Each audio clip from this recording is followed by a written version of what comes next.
ಸಾಹಿತ್ಯ ಕಲೆಯೊಂದು, ಸಂಗೀತ ಕಲೆಯೊಂದು, ಅಂಗಾಂಗ ಭಾವ ರೂಪಣದ ಕಲೆಯೊಂದು, ಸಂಗಡಿಸಲಿ ಕಲೆಗಳು ಅನುನಯವು ಚರ್ಚೆಯಲ್ಲಿ ಮೇಳವಿಸೆ ಮಂಗಳನ್ನೋತ ಕಲೆಯೇ ಮಂಕುತಿಮ್ಮ. ಎಲ್ಲರಿಗೂ ನಮಸ್ಕಾರ. ಇವತ್ತಿನ ರಂಗವಲ್ಲಿ ಹಾಗೂ ಮೈಸೂರು ಆರ್ಟ್ ಸೆಂಟರ್ ಸಹಯೋಗದೊಂದಿಗೆ ಇಂಡಿಯನ್ ಮೆಥಡ್ ಇನ್ ಆಕ್ಟಿಂಗ್ ಪರಿಷ್ಕೃತ ಆವೃತ್ತಿಯ ಪುಸ್ತಕ ಬಿಡುಗಡೆ ಸಮಾರಂಭಕ್ಕೆ ಆಗಮಿಸಿರುವ ಎಲ್ಲರನ್ನ ಆತ್ಮೀಯರನ್ನ ವಿಶೇಷವಾಗಿ ಕಾರ್ಯಕ್ರಮಕ್ಕೆ ಆಹ್ವಾನಿಸ್ತಾ ಆರಂಭಿಸ್ತಾ ಇದ್ದೇನೆ. ಇಂದಿನ ಈ ಕಾರ್ಯಕ್ರಮಕ್ಕೆ ಮುಖ್ಯ ಅತಿಥಿಗಳಾಗಿ ಆಗಮಿಸಿರುವಂತಹ ಪ್ರೊಫೆಸರ್ ನಾಗೇಶ್ ವಿ ಬೆಟ್ಟಕೋಟೆ, ಕುಲಪತಿಗಳು, ಕರ್ನಾಟಕ ರಾಜ್ಯ ಡಾಕ್ಟರ್ ಗಂಗೂಬಾಯಿ ಹಾನಗಲ್ ಸಂಗೀತ ಮತ್ತು ಪ್ರದರ್ಶಕ ಕಲೆಗಳ ವಿಶ್ವವಿದ್ಯಾಲಯ, ಹಾಗೆಯೇ ಹಿರಿಯ ಲೇಖಕರು ಹಾಗೂ ವಿಮರ್ಶಕರಾಗಿರುವಂತಹ OL ನಾಗಭೂಷಣ ಸ್ವಾಮಿ ಸರ್, ಇಂದಿನ ಈ ಇಂಡಿಯನ್ ಮೆಥಡ್ ಇನ್ ಆಕ್ಟಿಂಗ್ ಪುಸ್ತಕದ ಕೃತಿಕಾರರಾಗಿರುವಂತಹ ಹಾಗೂ ಹಿರಿಯ ರಂಗ ನಿರ್ದೇಶಕರು, ನಮ್ಮ ಭಾರತೀಯ ಶೈಕ್ಷಣಿಕ ರಂಗಭೂಮಿ ಸಂಸ್ಥೆಯ ಸ್ವಪ್ನ ಶಿಲ್ಪಿಗಳು ಹೌದು ಪ್ರಸನ್ನ ಸರ್, ತಾವೆಲ್ಲರೂ ಕೂಡ ವೇದಿಕೆಯನ್ನ ಅಲಂಕರಿಸಬೇಕಾಗಿ ಈ ಮೂಲಕ ತಮ್ಮಲ್ಲಿ ವಿನಂತಿಸಿಕೊಳ್ತಾ ಇದ್ದಾರೆ.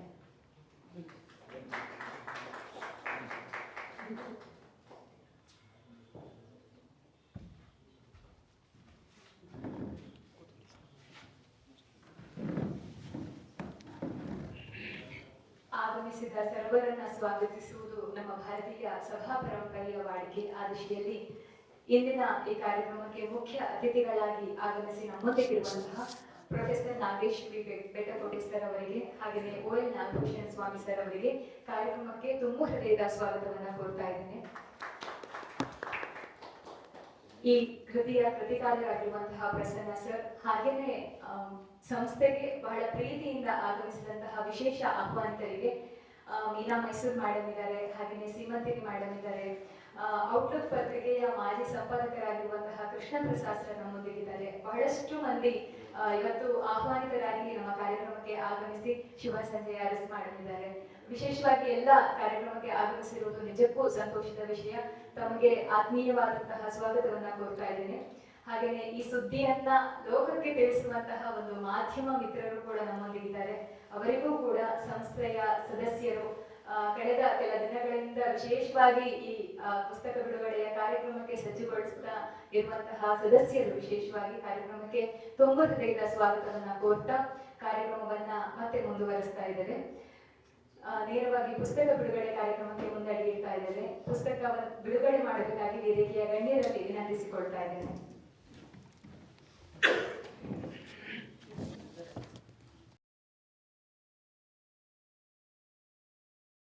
ಎಲ್ಲರಿಗೂ ನಮಸ್ಕಾರ. ಪ್ರಸನ್ನ ಸರ್ ಅವರು ನನಗೆ ನನ್ನ ವಿದ್ಯಾರ್ಥಿ ಜೀವನದಿಂದ ನನಗೆ ಗೊತ್ತು, ಮತ್ತು ಅವರ ವರ್ಕ್ಶಾಪ್ಗಳನ್ನು ಮತ್ತು ಅವರ ರಂಗ ಚಟುವಟಿಕೆಗಳನ್ನ ನೋಡಿಕೊಂಡು ಅದರಲ್ಲಿ ಭಾಗವಹಿಸ್ತಾ ಇರೋದಂಥವ್ರು ಅವರು. ಮತ್ತು ನಾಗಭೂಷಣ್ ಸರ್ ಅವರು ಸಾಮಾಜಿಕ ಚಳುವಳಿಗಳಲ್ಲಿ ನಾವು ಅವರು ವಿದ್ಯಾರ್ಥಿ ಜೀವನದಿಂದ ನಾವು ಅವ್ರನ್ನ ನೋಡೋದಂಥದ್ದು, ಅವರ ಬರವಣಿಗೆಯನ್ನು ಓದೋವಂಥದ್ದು, ಈ ರೀತಿ ಕಂಡಂಥದ್ದು ನಾನು. ಸರ್ ಪ್ರಸನ್ನ ಸರ್ ರಂಗಭೂಮಿ ಮತ್ತು ಸಾಮಾಜಿಕ ಚಳುವಳಿಗಳು ಮತ್ತು ಬರಹಗಾರರಾಗಿಯೂ ರಾಷ್ಟ್ರ ಮತ್ತು ನಾಡಿನಲ್ಲಿ ಪ್ರಖ್ಯಾತಿ ಹೊಂದಂಥವರು.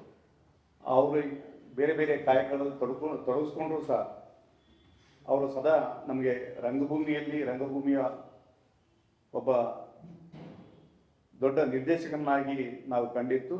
ಎಲ್ಲರೂ ಸಹ ಪ್ರಸನ್ನ ಸರ್ ಅವ್ರನ್ನ ರಂಗಭೂಮಿಯಿಂದಲೇ ಗುರುತಂಥದ್ದು ಹೆಚ್ಚು. ಓದುಗರು ಸಾಕಷ್ಟು ಅವರ ಪುಸ್ತಕಗಳನ್ನು ಮತ್ತು ಅವರ ಕೃತಿಗಳನ್ನು ಸಾಕಷ್ಟು ನೋಡಿರೋದು. ಅವರ ರುಜುವಾತು ಮ್ಯಾಗ್ಝಿನ್ನು ಸಹ ನಾವು ಅದನ್ನ ಫಾಲೋ ಮಾಡ್ತಾ ಇದ್ವಿ. ಹಿಂದಿನ ದಿನಗಳಲ್ಲಿ ಸಾಕಷ್ಟು ಬೇರೆ ಬೇರೆ ಆಯಾಮಗಳಲ್ಲಿ ತೊಡಗಿಸ್ಕೊಂಡಂಥವ್ರು. ಅವೆಲ್ಲವೂ ಸಹ ಸಾಮಾಜಿಕ ಕಳಕಳಿಯಿಂದ ಸಮಾಜಕ್ಕೋಸ್ಕರ ಅವರು ಒಂದು ಮುನ್ನೋಟವನ್ನು ಇಟ್ಕೊಂಡು ಬಂದಂಥವ್ರು. ಇವತ್ತು ನಮ್ಮ ರಂಗಭೂಮಿ ಎಲ್ಲಿದೆ ಅಂತಂದರೆ, ನಾವು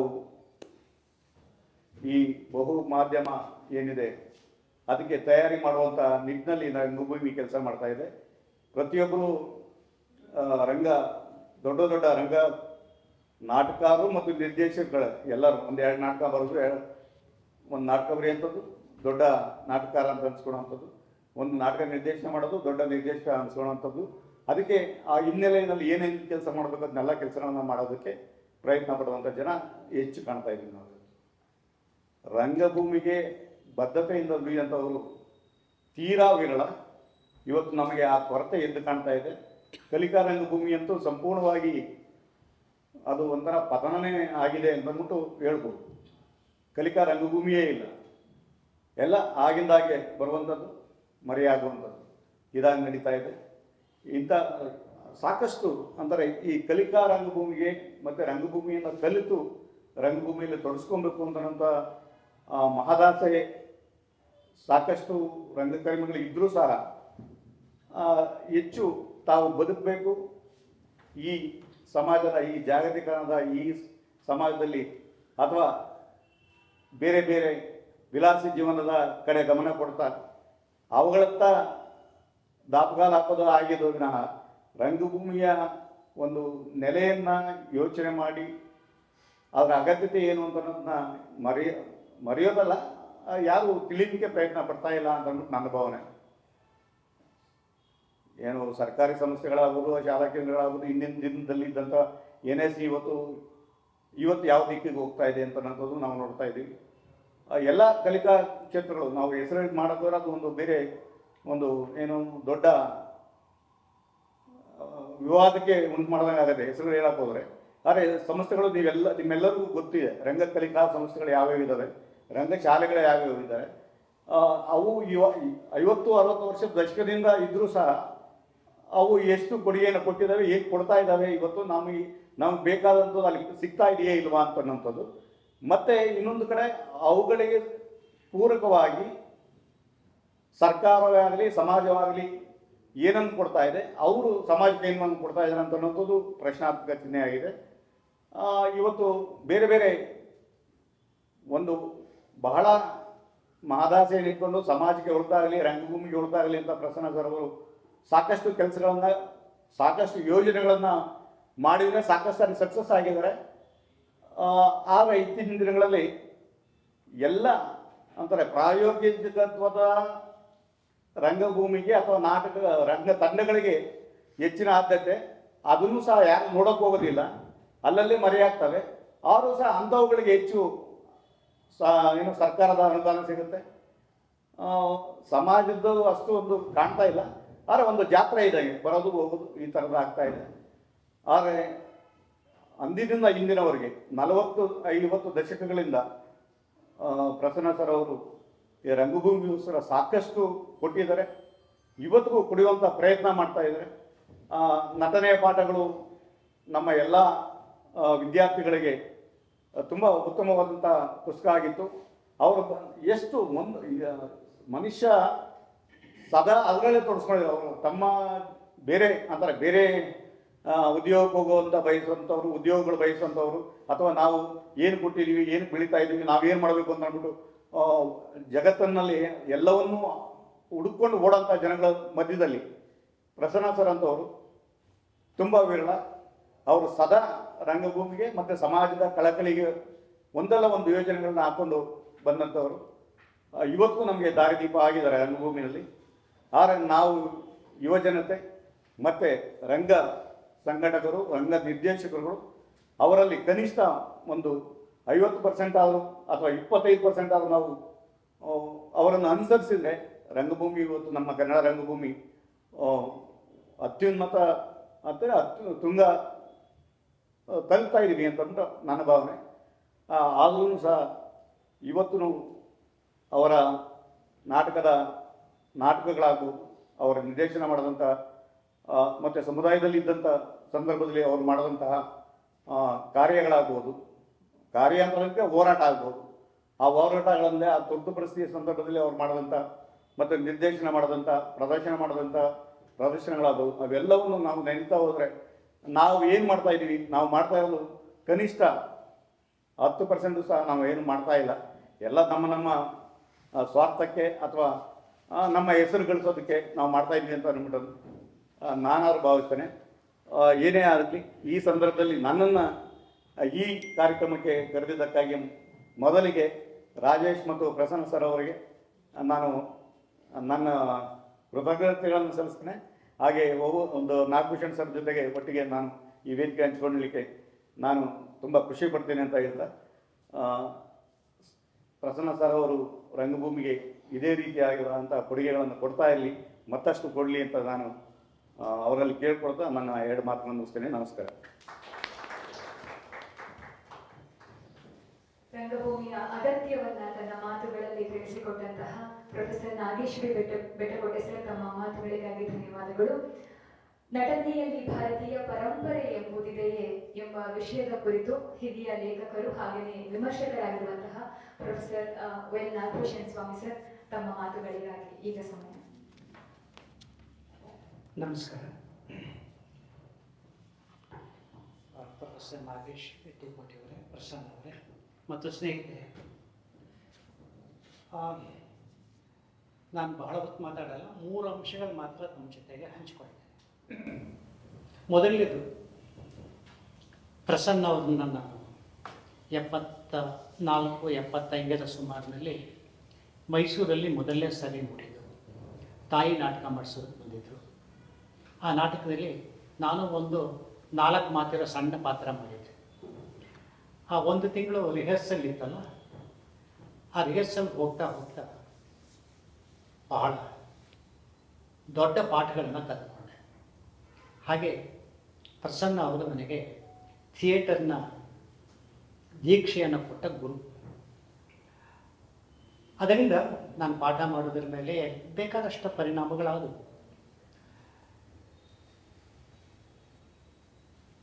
ಆನಂತರ ಸಮುದಾಯದ ಭಾಗವಾಗಿ ಶಿವಮೊಗ್ಗದಲ್ಲಿ ಕೆಲಸ ಮಾಡ್ತಿದ್ದಾಗ ಜಾಥಾ ಬಂತು. ಆ ಜಾಥಾ ಇನ್ನೊಂಥರ ಅನುಭವ ಕೊಡ್ತು. ಆಮೇಲೆ ಪ್ರಸನ್ನ ಅವರ ನಾಟಕಗಳನ್ನು ನೋಡ್ತಾ ಇದ್ವಿ. ಹಾಗೆ ನಮ್ಮ ತಲೆಮಾರಿನ ಜನಗಳನ್ನು ತಮ್ಮ ಚಟುವಟಿಕೆಗಳ ಮುಖಾಂತರ ಬೆಳೆಸಿದವರು ಪ್ರಸನ್ನ.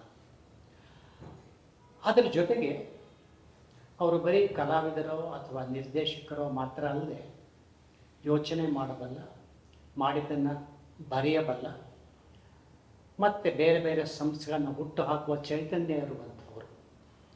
ಅವರು ಬರೆದ ನಾಟಕ, ಕಥೆ, ಥಿಯರಿಟಿಕಲ್ ಅಂತ ಈ ಪುಸ್ತಕ, ಕನ್ನಡದ ನಟನೆಯ ಪಾಠ, ನಾಟಕ ಪಠ್ಯ ಮತ್ತು ರಂಗಕೃತಿ ಅನ್ನೋ ಪುಸ್ತಕ, ಇವೆಲ್ಲ ಓದ್ತಾ ಹೊರಟ್ರೆ ನಾಟಕವನ್ನು ಮತ್ತು ರಂಗಕೃತಿಯನ್ನು ಕುರಿತು ಚಿಂತಿಸುವುದಕ್ಕೆ ಬೇಕಾದ ಮೂಲ ಸಾಮಗ್ರಿಯನ್ನು ಅವರು ಸೃಷ್ಟಿ ಮಾಡಿದ್ದಾರೆ.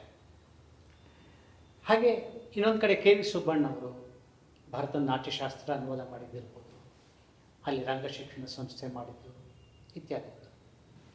ಇವೆಲ್ಲವೂ 70ರ ದಶಕದಲ್ಲಿ ನಮ್ಮನ್ನು ಬೆಳೆಸಿದ ಘಟನೆಗಳು.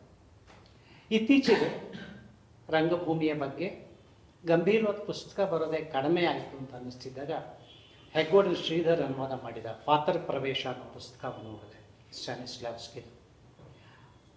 ಹಿಂದೆ ಸುಬ್ಬಣ್ಣ ಒಂದು ಆ್ಯಕ್ಟರ್ ಪ್ರಿಪೇರ್ಸ್ನ ಮಾಡಿದ್ರು, ಅವನ ಇನ್ನೊಂದು ಪುಸ್ತಕನ ಶ್ರೀಧರ್ ಮಾಡಿದ್ದಾರೆ. ಅದರ ಜೊತೆಗೆ ಈಗ ರಿವೈಸ್ ಆಗಿ ಬಂದಿರುವ ಇಂಡಿಯನ್ ಮೆಥಡ್ ಇನ್ ಆ್ಯಕ್ಟಿಂಗ್ ಒಂದು ಬಹಳ ಮುಖ್ಯವಾದ ಪುಸ್ತಕ ಅಂತ ಅನ್ನಿಸ್ತು. ಯಾಕೆ ಮುಖ್ಯ ಅನ್ನಿಸ್ತು ಅನ್ನೋದು ನನ್ನ 2ನೇ ಪಾಯಿಂಟ್. 2ನೇ ಪಾಯಿಂಟ್ ಏನಂದರೆ, ಒಟ್ಟು ಈ ಪುಸ್ತಕದಲ್ಲಿ ಅವರು ನಟನೆಯ ಪಾಠಗಳಿಗಿಂತ ಸ್ವಲ್ಪ ಬೇರೆ ತರಹದ ಅಪ್ರೋಚನ್ನು ಇಟ್ಕೊಂಡಿದ್ದಾರೆ. ಅವ್ರ ಹತ್ರ ಮಾತಾಡ್ತಾ ಅದು ನನಗೆ ಅರ್ಥ ಆಯಿತು. ಏನೆಂದರೆ, ರಂಗಪಾಠಗಳು ನೇರವಾಗಿ ಪ್ರಾಕ್ಟಿಕಲ್ ಆಗಿ ಒಬ್ಬ ನಟರಿಗೆ ಟ್ರೈನಿಂಗ್ ಕೊಡೋಕ್ಕೆ ಬೇಕಾದ ಮೆಟೀರಿಯಲನ್ನು ಒದಗಿಸುತ್ತೆ. ಇದು ನಟರಿಗೂ ಉಪಯೋಗ ಆಗುತ್ತೆ, ಅದಕ್ಕಿಂತ ಹೆಚ್ಚಾಗಿ ನಟರಿಗೆ ಟ್ರೈನಿಂಗ್ ಕೊಡುವವರಿಗೆ ಹೆಚ್ಚು ಉಪಯೋಗ ಆಗುವಂಥ ಪುಸ್ತಕ ಅಂತ ಅನ್ನಿಸ್ತು. ಅಂದರೆ ಇದರಲ್ಲಿ 52 ಅಧ್ಯಾಯಗಳಿದ್ದಾವೆ. 52 ಅಧ್ಯಾಯದಲ್ಲಿ ಥಿಯರಿ ಇದೆ, ಪ್ರಾಕ್ಟೀಸ್ ಮಾಡೋದ್ರ ಬಗ್ಗೆ ಇದೆ, 3 ಭಾಗ ಮಾಡ್ಕೊಂಡಿದ್ದಾರೆ.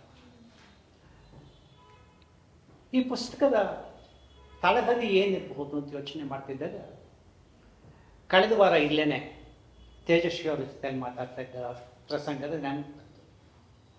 ಏನೆಂದರೆ, ನಮ್ಮೆಲ್ಲರಿಗೂ ಕೂಡ ಕೊನೆಯ ಪಕ್ಷ 3 ವ್ಯಕ್ತಿತ್ವಗಳಿರ್ತವೆ. ಒಂದು ಕ್ರಿಯೇಟಿವ್ ಸೆಲ್ಫ್ ಅಂತ ಕರೆಯೋದಾದರೆ ಅದು ಬಹಳ ಸೂಕ್ಷ್ಮವಾದ್ದು. ಅದನ್ನು ಕಾಪಾಡಿಕೊಳ್ಳೋದಕ್ಕೆ ಒಂದು ಪವರ್ ಬೇಕು ಮತ್ತು ಒಂದಷ್ಟು ಟೈಮ್ ಬೇಕು.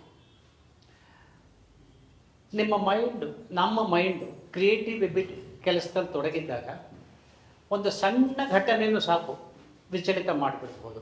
ಹಾಲು ಉಕ್ಕೋಗಿದ್ದಿರ್ಬೋದು, ಯಾರೋ ಬೆಲ್ ಮಾಡಿದ್ದಿರ್ಬೋದು, ಫೋನ್ ರಿಂಗ್ ಆಗಿದ್ದಿರ್ಬೋದು. ನಮಗೇನೋ ಒಂದು ಸೋಷಿಯಲ್ ಸೆಲ್ಫ್ ಇರುತ್ತಲ್ಲ, ಅದು ಅಡ್ಡ ಮಾಡೋಕ್ಕೆ ಶುರು ಮಾಡುತ್ತೆ.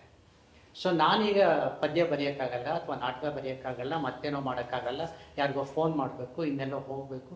ಆ ಸೋಷಿಯಲ್ ಸೆಲ್ಫ್ ಅಡ್ಡ ಬರುತ್ತೆ.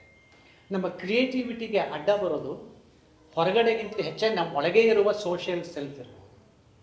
ಇನ್ನೊಂದು, ಈ ಸೋಷಿಯಲ್ ಸೆಲ್ಫನ್ನು ಮೀರಿ ನಾನು ಒಂಥರ ಮುಖ್ಯವಾದ್ದು, ಅರ್ಥಪೂರ್ಣವಾದ್ದು ಏನೋ ಕಂಡ್ಕೋಬೇಕು, ಸಾಧಿಸಬೇಕು ಅನ್ನೋದಿರುತ್ತಲ್ಲ, ಒಂದು ಎಟರ್ನಿಟಿ ಆಸೆ ಅದು ಇರುತ್ತೆ. ಕ್ರಿಯೇಟಿವಿಟಿಗೆ ಬೆನ್ನೆಲುಬಾಗಿರುತ್ತೆ. ಇವನ್ನ ಇತ್ತೀಚೆಗೆ ಯೋಚನೆ ಮಾಡ್ತಾ ಇದ್ದಾಗ ಈ ಪುಸ್ತಕದಲ್ಲಿ ಅವರು ಬಿಗಿನಿಂಗಲ್ಲೇ ಒಂದು ಹೇಳಿಕೆ, ಒಂದು ಸ್ಟೇಟ್ಮೆಂಟ್ ಬರುತ್ತೆ. ಅದು ಭಾರತೀಯ ಚಿಂತನೆಯ ಒಂದು ಮುಖ್ಯ ಅಂಶ ಅಂತ ಕೂಡ ಹೇಳ್ತಾರೆ. ಏನು ಅಂದರೆ, ರಿಯಲ್ ಮತ್ತು ಟ್ರುತ್ಗಿರುವ ವ್ಯತ್ಯಾಸವನ್ನು ಕೂಡ ಹೇಳ್ತಾರೆ. ವಾಸ್ತವ ಅಂತಂದರೆ ವಸ್ತುಗಳು, ಇಲ್ಲಿರೋ ಮೈಕು, ಕುರ್ಚಿ, ಟೇಬಲ್ಲು, ಪುಸ್ತಕ, ಇವೆಲ್ಲ ವಸ್ತುಗಳಾಗಿ ನಮ್ಮ ಅನುಭವಕ್ಕೆ ಬರೋದು ವಾಸ್ತವ ಲೋಕ. ಅದನ್ನು ರಿಯಲ್ ಅಂತ ಕರಿತೀವಿ. ಆದರೆ ಕಣ್ಣಿಗೆ ಕಾಣದೇ ಇರುವ ಆದರೆ ಇನ್ನೊಂದು ಮಗ್ಗುಲು ಇರುತ್ತೆ. ಅದನ್ನು ಬಹಳ ಚೆನ್ನಾಗಿ ಹೇಳೋ ಮಾತು ಅಂತಂದರೆ, ಆ ಪ್ರಸನ್ನ ಅದನ್ನು ಕೋಟ್ ಮಾಡ್ತಾರೆ. ನಮಗೆಲ್ಲ ಅರ್ಧ ಕತೆ ಗೊತ್ತು, ಕುರುಡರಿಗೆ ಆನೆ ಕಾಣಲ್ಲ ಅಂತ. ಆ ಕತೆ ಎಲ್ಲರೂ ಕೇಳಿದ್ದೀವಿ. ಒಬ್ಬನಿಗೆ ಕಂಬದಂಗೆ, ಒಬ್ಬನಿಗೆ ಗೋಡೆ ಥರ, ಮೊರದ ಥರ ಕಾಣ್ತು ಅಂತ. ಕುರುಡರಿಗೆ ಮಾತ್ರ ಅಲ್ಲ, ಕಣ್ಣಿರೋರಿಗೆ ಕೂಡ ಪೂರ್ತಿ ಆನೆ ಕಾಣೋದೇ ಇಲ್ಲ. ಆನೆಯ ಬೆನ್ನಿನ ಭಾಗ ನಮಗೆ ಕಾಣಲ್ಲ, ಪಾದದ ಕೆಳಗಿರೋದು ಕಾಣಲ್ಲ. ಯಾವ ಮನುಷ್ಯರ ಕಣ್ಣಿಗೂ ಇಡೀ ಆನೆ ಕಾಣಕ್ಕೆ ಸಾಧ್ಯವೇ ಇಲ್ಲ. ಆನೆ ವಸ್ತುವಾಗಿ ಕಾಣುತ್ತೆ, ಮಿಕ್ಕಿದನ್ನು ಊಹೆ ಮಾಡ್ಕೊಳ್ತೀವಿ.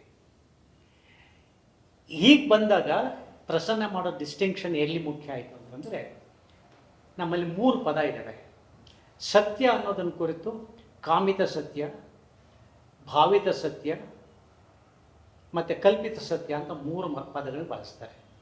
ನನಗೆ ಕಾಮಿತವಾಗಿ ನಾನು ಬಯಸ್ತೀನಲ್ಲ ಅದೇ ಸತ್ಯ ಅಂದ್ಕೊಳ್ಳೋದು ಒಂದು, ನಾನು ಕಲ್ಪನೆ ಮಾಡ್ಕೊಳ್ತೀನಿ ಅದೇ ಸತ್ಯ ಅಂದ್ಕೊಳ್ಳೋದು ಇನ್ನೊಂದು, ನನಗೆ ಒಳ್ಳೆಯ ಭಾವನೆಯನ್ನು ಕೊಡುತ್ತಲ್ಲ ಅದೇ ಸತ್ಯ ಅಂದ್ಕೊಳ್ಳೋದು ಇನ್ನೊಂದು. ಇವು 3 ಕೂಡ ಸತ್ಯ ಅಲ್ಲ, ಸತ್ಯದ ತೋರಿಕೆಗಳಷ್ಟೇ. ಆ ನಿಜವಾದ ಸತ್ಯ ಇದ್ದರೆ ಏನದು ಅಂತಂದರೆ, ಅದಕ್ಕೆ ವಾಸ್ತವವನ್ನು ಒಂಚೂರು ಹೊರಳಿಸಿ ನೋಡಬೇಕು, ಬೇರೆ ಆ್ಯಂಗಲಿಗೆ ನೋಡಬೇಕು, ಅದನ್ನು ದಾಟ್ಕೊಂಡು ಹೋಗಬೇಕು. ಅದಕ್ಕೆ ಮುಂದೆ ಇವರೊಂದು ಫಿಲಾಸಫಿ ಎಕ್ಸಾಂಪಲ್ ಕೊಡ್ತಾರೆ, ಹಾವು ಮತ್ತು ಹಗ್ಗದ್ದು. ಹಗ್ಗ ಅಂದ್ಕೊಂಡಿದ್ದು ಹಾವಾಗಿರ್ಬೋದು, ಹಾವು ಅಂದ್ಕೊಂಡಿದ್ದು ಹಗ್ಗ ಆಗಿರ್ಬೋದು. ಸತ್ಯ ಏನು ಅಂತ ತಿಳ್ಕೋಬೇಕಾದ್ರೆ ಬೇರೆ ಕೋನದಿಂದ, ಬೇರೆ ಪಾಯಿಂಟ್ ಆಫ್ ವ್ಯೂ ನೋಡಬೇಕು. ಹಾಗೆ ನೋಡುವುದಕ್ಕೆ, ವಾಸ್ತವವನ್ನು ಮೀರುವುದಕ್ಕೆ ಇರೋದೇನೆ ಈ ಕಲೆಗಳು. ಸಂಗೀತ, ನಮ್ಮ ಧ್ವನಿ ಎಲ್ಲರಿಗೂ ಇದೆ, ಆದರೆ ಎಲ್ಲರೂ ಸಂಗೀತ ಹ್ಯಾಕೆ ಹಾಡೋಕ್ಕಾಗಲ್ಲ. ಚಿತ್ರ ಎಲ್ಲರಿಗೂ ಬರೆಯೋಕ್ಕೆ ಬರುತ್ತೆ, ಅಲ್ಲಿ ಏನು ಹೇಳಕ್ಕೆ ಬರುತ್ತೆ, ಚಿತ್ರಕಾರ ಯಾಕಾಗಲ್ಲ. ನಮ್ಗೆಲ್ರಿಗೂ ಇಲ್ಲದೆ ಇರೋದನ್ನು ಇದೆ ಅಂತ ವಾದ ಮಾಡೋಕ್ಕೆ ಬರುತ್ತೆ, ಅದನ್ನು ನಟರು ಯಾಕಾಗಲ್ಲ. ಈ ಪ್ರಶ್ನೆ ಬಂದಾಗ ಈ ಕಲೆಗಳನ್ನು ಕಲಿಸಬಹುದೇ ಅನ್ನೋದು ಹಳೆಯ ಪ್ರಶ್ನೆ. ಅದು ಒಂದು ಥರದಲ್ಲಿ ಇಂಟ್ರೆಸ್ಟಿಂಗು, ಇನ್ನೊಂದು ಥರದಲ್ಲಿ ಮೀನಿಂಗ್ಲೆಸ್, ಎರಡೂ ಹೌದು. ಕೆಲವನ್ನ ಕಲ್ಸಕ್ಕೆ ಆಗೋದೇ ಇಲ್ಲ. ಕೆಲವು ಕಲೆಗಳನ್ನು ಕೆಲವು ರೀತಿಯಲ್ಲಿ ಮಾತ್ರ ಕಲಿಸ್ಬೇಕು. ಅದು ಒಂಥರ ವಿಚಿತ್ರ. ಸಂಗೀತನ ಬಹಳ ಪ್ರಾಕ್ಟಿಕಲಾಗಿ ಹೇಳ್ಕೊಡ್ಬೇಕು. ಮುಂಚೆ ಸಾಪಾಸ ಕೂಗ್ಸಿ ಆಮೇಲೆ ಸ್ವರ ಹೇಳ್ಕೊಟ್ಟು ಒಂದು ಕ್ರಮದಲ್ಲೇ ಸ್ಟೆಪ್ ಬೈ ಸ್ಟೆಪ್ಪೇ ಹೋಗಬೇಕು. ಆದರೆ ಪದ್ಯ ಬರೆದು ಹೇಳ್ಕೊಡಿ ಅಂದರೆ ಹಂಗೆ ಹೇಳ್ಕೊಡೋಕ್ಕಾಗೋದೇ ಇಲ್ಲ. ನಾಟಕ ಒಂದು ಸಂಗತಿ ಏನು, ಸತ್ಯ ಏನು ಅಂತಂದರೆ, ಕಲೆ ಅನ್ನೋದು ಕಲಿಯಬೇಕಾದ್ದು ಹೌದು, ಆದರೆ ಎಲ್ಲನೂ ಕಲಿಸೋಕ್ಕಾಗಲ್ಲ, ಕಲೀಲೇಬೇಕಾದ್ದು ಕೆಲವಿರ್ತವೆ. ಅಂದರೆ ನಾವು ಸ್ವರ ಹೇಳ್ಕೊಡ್ಬೋದು, ಸಾಪಾಸನೂ ಕಲ್ತ್ಕೋಬೋದು, 7 ಸ್ವರಗಳನ್ನೂ ಕಲ್ತ್ಕೋಬೋದು, ಬಟ್ ಬಹಳ ಒಳ್ಳೆಯ ಸಂಗೀತಗಾರನಾಗ್ತಾರೆ ಗ್ಯಾರಂಟಿ ಕಾಲ. ಗೆರೆಗಳು ಕಲ್ತ್ಕೋಬೋದು, ಶೇಡ್ ಮಾಡೋದು ಕಲ್ತ್ಕೋಬೋದು, ಬಣ್ಣಗಳ ಬಗ್ಗೆ ತಿಳ್ಕೊಬೋದು, ಬಟ್ ಚಿತ್ರಕಾರರಾಗ್ತಾರೆ ಅಂತ ಹೇಳೋಕ್ಕಾಗಲ್ಲ. ಕಲಿಯಬೇಕಾದ ಕಸುಬಿನ ಅಂಶ ಇದೆಯಲ್ಲ, ಅದನ್ನು ಕಲೀಲೇಬೇಕು. ಮನಸ್ಸು ಹಾಕಿ, ಎಫರ್ಟ್ ಹಾಕಿ, ಟೈಮ್ ಕೊಟ್ಟು ಕಲೀಲೇಬೇಕು. ಅದೇ ದಾಟಿ ಇನ್ನೊಂದು ಕಡೆ ಹೋಗ್ತೀಯಾ, ಸತ್ಯದ ಕಡೆ ಹೋಗ್ತೀಯಾ, ಅದು ಅವ್ರವ್ರ ಕೆಪಾಸಿಟಿ ಬಿಟ್ಟಿದ್ದು. ಅದನ್ನು ಯಾರೂ ಕಲಿಸೋಕ್ಕಾಗಲ್ಲ. ಈ ಪುಸ್ತಕದಲ್ಲಿ ಪ್ರಸನ್ನ ಏನು ಮಾಡಿದ್ದಾರೆ, ನಟರಾಗುವವರು ಕಲಿಯಬಹುದಾದ ಸಂಗತಿಗಳೇನು ಅನ್ನೋದನ್ನು ನಟನೆ ಪಾಠಗಳಲ್ಲಿ ಹೇಳಿದರೆ, ಅದಕ್ಕೆ ಇರುವ ಇಂಡಿಯನ್ ಮೆಥಡಾಲಜಿ ಏನು, ಇಂಡಿಯಾದ ಥಾಟ್ ಯಾವ ಥರ ಹೆಲ್ಪ್ ಮಾಡುತ್ತೆ ಅನ್ನೋ ಮಾತನ್ನು ಹೇಳ್ಕೊಂಡು ಹೋಗ್ತಾರೆ. ಇದನ್ನು ಹೇಳ್ತಾನೆ, ಅದು ಇನ್ನೊಂದು ಇಂಟ್ರೆಸ್ಟಿಂಗ್ ಪಾಯಿಂಟನ್ನು ಹೇಳ್ತಾರೆ. ರಿಯಲಿಸಮ್ ಅನ್ನೋದು ಒಂದು ಇಸಮ್ ಅಷ್ಟೇ, ಅದು ನಿಜ ಅಲ್ಲ. ಯಾಕೆಂದರೆ ಪಶ್ಚಿಮದಲ್ಲಿ ರಿಯಲಿಸಮ್ ಬಂದಿದ್ದು ಯಾಕೆ ಬಂತು, ಅದು ದೊಡ್ಡ ಚರ್ಚೆಗಳಿದ್ದಾವೆ. ರಿಯಲಿಸಮ್ ಅನ್ನೋದು ನಮ್ಮ ಇಂದ್ರಿಯಗಳು, ಕಣ್ಣು, ಕಿವಿ ಇಂಥವು ಮಾತ್ರ ಇಟ್ಕೊಂಡು ಕಾಣೋದನ್ನು ಅದನ್ನೇ ಒಂದು ಪಂಥವಾಗಿ ಮಾಡ್ಕೊಂಡು ಇದೇ ರಿಯಲ್ ಅಂತ ನೋಡೋದಿತ್ತಲ್ಲ. ಕಲೆ ಹಾಗಲ್ಲ, ಅದನ್ನು ಬೇರೆ ನೋಡೋದು. ಇದನ್ನು ಕಾವ್ಯ ಮತ್ತು ಲೋಕ ಎರಡರ ಸತ್ಯವು ಬೇರೆ ಬೇರೆ ಅಂತ ನಮ್ಮ ಇಂಡಿಯನ್ ಪೊಯಿಟಿಕ್ಸಲ್ಲಿ, ಸಂಸ್ಕೃತ ಪೊಯಿಟಿಕ್ಸಲ್ಲಿ ಮುಂಚೆನೇ ಹೇಳಿಬಿಟ್ರು. ಕಲೆ ಅನ್ನೋದು ನಾವು ಸೃಷ್ಟಿ ಮಾಡುವ, ವಾಸ್ತವವನ್ನು ಮೀರುವ ಒಂದು ವಿಧಾನ. ಅಂದರೆ ನಮಗೆ ಕೋಪ ಬರುತ್ತೆ ಜೀವನದಲ್ಲಿ, ಆಗ ನಾನು ಬೇರೆ, ಕೋಪ ಬೇರೆ ಅಲ್ಲ. ಸ್ಟೇಜ್ ಮೇಲೂ ಕೂಡ ಹಾಗೆ ನಿಜವಾಗಿ ಕೋಪ ಮಾಡ್ಕೊಂಡ್ರೆ ನಾನು ನಿಜರೂ ಕೊಲೆ ಮಾಡ್ತೇನೆ, ಸ್ಟೇಜ್ ಮೇಲೂ ಕೊಲೆ ಮಾಡಬೇಕಾಗತ್ತೆ ಅಲ್ಲ. ಅದಕ್ಕೆ ಪ್ರಸನ್ನ ಒಂದು ಇಂಟ್ರೆಸ್ಟಿಂಗ್ ಪಾಯಿಂಟ್ ಹೇಳ್ತಾರೆ. ರಿಯಲ್ ಮತ್ತು ಟ್ರುತ್ ಬೇರೆ ಆಗಿರೋ ಹಾಗೆ ನಾಟಕದಲ್ಲಿ ಎಂಥ ಡಿಸ್ಟಿಂಕ್ಷನ್ ಬರುತ್ತೆ ಅಂದರೆ, ನಟ ಮತ್ತು ಪಾತ್ರ. ರಾಮನ ಪಾರ್ಟ್ ಮಾಡೋನೇ ರಾಮ ಅಲ್ಲ, ಬಟ್ ಇವನ ಮುಖಾಂತರ ರಾಮನ ನಾವು ಅಸ್ಯೂಮ್ ಮಾಡ್ಕೊಳ್ತೀವಿ, ರಾಮ ಹಿಂಗಿದ್ದಿರ್ಬೋದು. ಸೊ ಕಣ್ಣಿದ್ದಿರೋ ನಟ ರಿಯಲ್ಲು, ಅವನ ಮುಖಾಂತರ ನಮ್ಗೆ ಗೊತ್ತಾಗೋ ರಾಮ ಟ್ರುತ್, ಅದು ಗೊತ್ತಿಲ್ಲ ಅದು ಹಿಂಗಿರ್ಬೋದು ಅಂತ, ಅದನ್ನ ನೋಡ್ಕೋಬೇಕು. ರಾಮ ಏನೋ ಮಾಡಿದ್ದ, ರಾಮ ಮಾಡಿದ್ದನ್ನೆಲ್ಲ ಇವನು ಮಾಡಲ್ಲ, ಇವನು ಆ್ಯಕ್ಟ್ ಮಾಡ್ತಾನೆ ಅಷ್ಟೇ. ರಾಮ ಏನೋ ಮಾತಾಡಿದ್ದ, ಅದು ರಾಮನ ಮಾತು, ಇಲ್ಲಿ ಇವನು ಮಾತಾಡ್ತಾನೆ. ಇವನ್ ಮಾತು ಬೇರೆ, ಅವನ ಆ್ಯಕ್ಷನ್ ಬೇರೆ. ಸೊ ಒಂದು ಪಾತ್ರ ಏನು ಮಾಡಿತ್ತೋ ಅದನ್ನು ನಟ ಮಾಡುವಾಗ ನಟ ಮತ್ತು ಪಾತ್ರದ ನಡುವೆ ಎಷ್ಟು ಅಂತರ ಇರಬೇಕು, ಎಷ್ಟು ಒಂದೇ ಆಗಬೇಕು, ಈ ಚಾಲೆಂಜ್ ಬರುತ್ತಲ್ಲ, ಅದನ್ನು ದಾಟ್ಕೊಳ್ಳೋದು ಹೆಂಗೆ, ತಿಳ್ಕೊಳ್ಳೋದು ಹೆಂಗೆ, ಇದ್ರ ಸ್ವರೂಪ ಏನು, ಇಂಥವನ್ನೆಲ್ಲ ಹೇಳ್ತಾ ಹೋಗ್ತಾರೆ. ಇದನ್ನು ಹೇಳ್ತಾನೆ. ಅವರು ಸ್ಟ್ಯಾನಿಸ್ಲೇವ್ಸ್ಕಿ ಏನು ಹೇಳಿದರು, ಬ್ರೆಕ್ಟ್ ಏನು ಹೇಳ್ದ, ಗ್ರಟೋವ್ಸ್ಕಿ ಏನು ಹೇಳ್ದ, ಇವರೆಲ್ಲರೂ ಕೂಡ ಸತ್ಯವನ್ನು ಮುಟ್ಟೋದಕ್ಕೆ ಆ್ಯಕ್ಟಿಂಗ್ನ ಹೆಂಗೆ ಬಳಸ್ಕೊಂಡು ಹೊರಟರು ಅನ್ನೋ ಆರ್ಗ್ಯುಮೆಂಟ್ನೂ ಇರ್ತಾರೆ. ಸೊ ಈ ಪುಸ್ತಕ ಬದುಕನ್ನು ಕುರಿತು ಯೋಚನೆ ಮಾಡೋರಿಗೆ, ಥಿಯೇಟರ್ನ ಟ್ರೈನಿಂಗ್ ಕೊಡೋರಿಗೆ, ಮತ್ತು ನಟನೆಯನ್ನು ಸೀರಿಯಸ್ ಆಗಿ ತಗೊಳ್ಳೋರಿಗೆ, 3 ಜನಕ್ಕೆ ಉಪಯೋಗ ಆಗೋ ಥರದ್ದು ಅಂತ ಅನಿಸುತ್ತೆ. ಇನ್ನು 3ನೇ ಪಾಯಿಂಟ್ ನಾನು ಹೇಳಬೇಕು ಅಂತದ್ದು ಹೀಗೆ, ಅದನ್ನು ಬಹಳ ಚೆನ್ನಾಗಿ ಹೇಳ್ತಾರೆ ಪ್ರಸನ್ನ ಹೊಸ ಇಂಟ್ರಡಕ್ಷನ್ನಲ್ಲಿ. ಏನದು ಅಂತಂದರೆ, ನಮಗೆ ಯಾವುದೇ ಒಂದು ಕಸುಬನ್ನು ಅಥವಾ ಅದರ ಕಲೆಯನ್ನು ಕಲಿಬೇಕಾದ್ರೆ ಬೇಕಾಗುವಂಥ ತಾಳ್ಮೆಯಾಗಲಿ, ಸಹನೆಯಾಗಲಿ, ಡೆಡಿಕೇಶನ್ ಆಗಲಿ ಬಹುಶಃ ಕಳ್ಕೊಳ್ತಾ ಇರೋ ಕಾಲದಲ್ಲಾಗಿದ್ದೀವ. ಇದಕ್ಕೆ ಒಂದು ಕತೆ ಹೇಳ್ಬಿಟ್ಟು ಮುಂದೆ ಹೋಗೋದು ವಾಸಿ. ಸಣ್ಣ ಕತೆ ಅದು. ಒಬ್ಬ ಝೆನ್ ಗುರು ಹತ್ರ ಒಬ್ಬ ರಾಜ ಹೋಗ್ತಾನೆ. ರಾಜನ ಮಗ ಯಾವ ಹೋಗ್ಬಿಟ್ಟು, ಗುರುಗಳೇ ನನಗೆ ಕತ್ತಿ ಇದ್ದ ಹೇಳ್ಕೊಡ್ಬೇಕು, ಎಷ್ಟು ಪ್ರಾಕ್ಟೀಸ್ ಮಾಡಬೇಕು, ಎಷ್ಟು ದಿನ ಕಲಿಬೇಕು. ಈ ದಿನ 1 ಗಂಟೆ ಪ್ರಾಕ್ಟೀಸ್ ಮಾಡಿದರೆ ಒಂದು 12 ವರ್ಷ ಬೇಕಾಗುತ್ತೆ ಅಂತಾನೆ. ನಾನು ದಿನ 2 ಗಂಟೆ ಪ್ರಾಕ್ಟೀಸ್ ಮಾಡ್ತೀನಿ ಅಂತಾನೆ. ಎಷ್ಟು ಬೇಕಾಗುತ್ತೆ ಟೈಮು? ಒಂದು 18 ವರ್ಷ ಬೇಕಾಗುತ್ತೆ. ನಾನು ದಿನ 4 ಗಂಟೆ ಮಾಡ್ತೀನಿ ಅಂತಾನೆ. 24 ವರ್ಷ ಬೇಕಾಗುತ್ತೆ. ಏನು ಗುರುಗಳೇ ಹಿಂಗೆ ಹೇಳ್ತೀನಿ ಅಂದರೆ, ಹಂಗಲ್ಲ, ನೀನು ಟೈಮ್ ಜಾಸ್ತಿ ಕೊಟ್ಟೇನು ಮಾತ್ರಕ್ಕಾಗಲ್ಲ. ನೀನು ಹಾಲು ಕುದಿಯೋಕ್ಕಿಟ್ರೆ ಹಾಲು ಕುದಿಯೋಕ್ಕೆ ಎಷ್ಟು ಟೈಮ್ ಬೇಕೋ ಅಷ್ಟು ಗಂಟೆ ತಗೊಳುತ್ತೆ. ನೀ ಎಷ್ಟು ಕುಣಿದ್ರು, ಕುಪ್ಪಳಿಸಿರೋ, ಲಾಗ ಹಾಕಿದ್ರು 5 ನಿಮಿಷ ಬೇಗನೆ ಕುದಿಯಲ್ಲ ಅದು. ಹಾಗೆ ಒಂದು ಏನೋ ಕಲಿಬೇಕು, ನಿಂತು ಮಾಡ್ಕೋಬೇಕು ಅಂದರೆ ಅದಕ್ಕೆ you should dedicate time, you should practice ಅಂತ ಹೇಳ್ತಾರೆ. ಈಗ ಪ್ರಸನ್ನ ಅದನ್ನು ಭಾಳ ಚೆನ್ನಾಗಿ ಗುರುತಿಸಿದ್ದಾರೆ. ಏನಂತಂದರೆ, ಪೋಸ್ಟ್ ಮಾಡರ್ನ್ ಅಂತ ಒಂದು ಮಾತು ಬಳಸ್ತಾರೆ. ಪೋಸ್ಟ್ ಮಾಡರ್ನ್ ಅಂತಂದರೆ ಸತ್ಯ ಅನ್ನುವುದು ಕೂಡ ಒಂದು ನಿರ್ಮಿತಿ ಅನ್ನುವ ನಂಬಿಕೆ. ಸತ್ಯ ಅನ್ನೋದು ಇಲ್ಲವೇ ಇಲ್ಲ. ಅದು ಸತ್ಯ ಮತ್ತು ಅಸತ್ಯ ಎರಡೂ ಕೂಡ ದೇ ಆರ್ ಕನ್ಸ್ಟ್ರಕ್ಟ್ ಅಂತ ಹೇಳುವ ಆರ್ಗ್ಯುಮೆಂಟ್. ಅದನ್ನು ಪ್ರಸನ್ನ ಒಪ್ಪಲ್ಲ. ಆದರೆ ಪ್ರಸನ್ನ ಇದೇ ಮಾತನ್ನು ಇಂಡಿಯಾದಲ್ಲೂ ಬಹಳ ಜನ ಹೇಳಿಬಿಟ್ಟಿದ್ದಾರೆ. ಅಲ್ಲಂ ಪ್ರಭು ಬರೆದವರು, ಗಟ್ಟಿ ವಲಯ ಬರೆದವರು, ಸತ್ಯವೆಂಬುದಿಲ್ಲ, ಅಸತ್ಯವೆಂಬುದಿಲ್ಲ, ನೀನೆಂಬುದಿಲ್ಲ, ನಾನೆಂಬುದಿಲ್ಲ ಹೇಳಿದ್ದಾರೆ. ಆ ಬುದ್ಧನ ಆರ್ಗ್ಯುಮೆಂಟಲ್ಲಿ ಅಂಥವು ಬರ್ತವೆ, ಅದು ಬೇರೆ ಪ್ರಶ್ನೆ. ಈಗ ನನಗೆ ಇಲ್ಲಿ ಬೇಕಾಗಿರೋದೇನು ಅಂತಂದರೆ, ಒಬ್ಬ ಆ್ಯಕ್ಟರ್ ಆಗಬೇಕಾದ್ರೆ ಅಥವಾ ಒಬ್ಬ ಕವಿ ಆಗಬೇಕಾದ್ರೆ, ಲೇಖಕ ಆಗಬೇಕಾದ್ರೆ, ಸಂಗೀತಗಾರ ಆಗಬೇಕಾದ್ರೆ ಎಷ್ಟು ಇನ್ವಾಲ್ವ್ಮೆಂಟ್ ಬೇಕು, ಹೇಗೆ ನಮ್ಮ ಒಳಗೆ ಇರೋ ಅಡಚಣೆಯನ್ನು ನಾವು ಮೀರ್ಕೊಂಡು ದಾಟ್ಕೊಂಡು ಹೋಗಬೇಕು, ಆ ಪ್ರಿಪರೇಷನ್ನು, ಆ ಡೆಡಿಕೇಶನ್ ಅನ್ನೋದು ಬೇಕು. ಅದಿಲ್ಲದೆ ತಾತ್ಕಾಲಿಕ ಯಶಸ್ಸು ಮಾತ್ರ ಮುಖ್ಯ ಆದರೆ, ಒಂದು ಪದ್ಯ ಬರೀತಾರೆ ಅಥವಾ ಒಂದು ಸಂಕಲನ ಬರುತ್ತೆ, ಮತ್ತೆ ದೇ ಆರ್ ಡೆಡ್. ಒಂದು ಕತೆ ಬರೀತಾರೆ, ಮುಗಿದು ಹೋಗುತ್ತೆ. ಹಂಗಾಗಬಾರ್ದು ಅಂದರೆ ನಾವೇ ನಮ್ಮನ್ನು ಹಿಗ್ಗಿಸ್ಕೊಳ್ತಾ ಮುಂದೆ ವಿಸ್ತರಿಸ್ಕೊಳ್ತಾ ಹೋಗಬೇಕು. ನಟನೆಗೂ ಅದು ಬೇಕು. ಸೊ ಇದನ್ನು ಅವರು ಸ್ಟ್ಯಾನಿಸ್ಲೇವ್ಸ್ಕಿ ಪೂರ್ತಿ ಪಾತ್ರದಲ್ಲಿ ಒಂದಾಗೋದು ಹೆಂಗೆ, the actor should feel the shame of the character ಅಂತ ಅವನು ಹೇಳ್ತಾರೆ. ಇಂಡಿಯಾದಲ್ಲಿ ಯಾಕೆಂದ್ರೆ ಸ್ವಲ್ಪ ಬೇರೆ ದಾರಿ ಇಟ್ಕೊತಾರೆ. ಯಕ್ಷಗಾನದಲ್ಲಿ ಹೆಂಗಾಗುತ್ತೆ ಅಥವಾ ಕಥಕಳಿಯಲ್ಲಿ ಹೆಂಗೆ, ಬೇರೆ ಬೇರೆ ರೂಪಗಳಲ್ಲಿ ಬೇರೆ ಬೇರೆ ಸ್ಟೈಲಲ್ಲಿ ಹೆಂಗಾಗುತ್ತೆ ಅಂತ ಹೇಳ್ತಾ ಒಂದು ಇಂಟ್ರೆಸ್ಟಿಂಗ್ ಪಾಯಿಂಟ್ ಮಾಡೋದವರು ಎಟಿಕೆಟ್ ಅನ್ನೋ ಮಾತನ್ನು ಬಳಸ್ತಾರೆ. ಒಂದೊಂದು ಸ್ಟೈಲ್ಗೂ ಒಂದು ಎಟಿಕೆಸಿ ಇರುತ್ತೆ. ಆ ಎಟಿಕೆಸಿಯನ್ನು ನಟ ಕಲ್ತ್ಕೊಳ್ದೇ ಇದ್ದರೆ, ತನಗೆ ಎಷ್ಟು ಸಾಧ್ಯವೋ ಅಷ್ಟನ್ನು ಬಳಸ್ಕೊಳ್ದೇ ಇದ್ದರೆ ನಟ ಯಶಸ್ವಿ ಆಗೋಕ್ಕಾಗಲ್ಲ.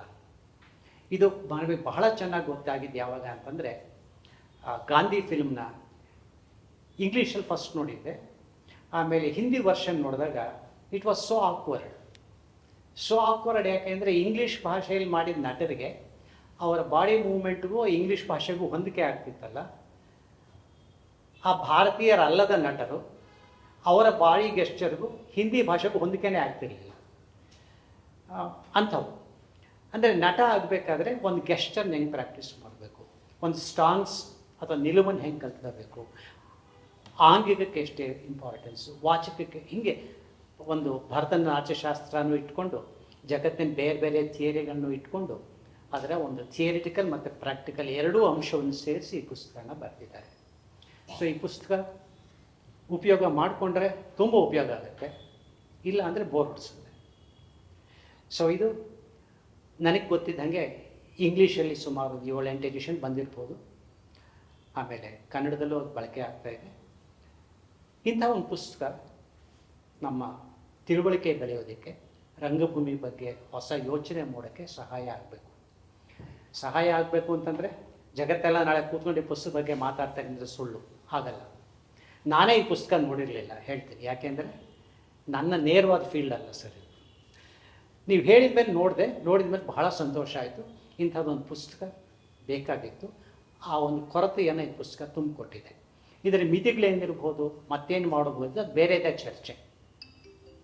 ಸೊ ಇಂಥ ಒಂದು ಒಳ್ಳೆಯ ಪುಸ್ತಕವನ್ನು ಕೊಟ್ಟ ಪ್ರಸನ್ನ ಅವರಿಗೆ ನಿಮ್ಮೆಲ್ಲರ ಪರವಾಗಿ ಒಂದು ಥ್ಯಾಂಕ್ಸನ್ನು ಹೇಳ್ತಾ ಇದ್ದೀನಿ. ಇಷ್ಟೊತ್ತು ಒಂದು ಅರ್ಧ ಗಂಟೆ ಮಾತಾಡಿದೆ ಅಂತ ಕಾಣುತ್ತೆ. ಸಹನೆಯನ್ನು ಕೇಳಿಸ್ಕೊಂಡಿದ್ದೀರಿ. ನಿಮಗೂ ನಮಸ್ಕಾರ. Thank you.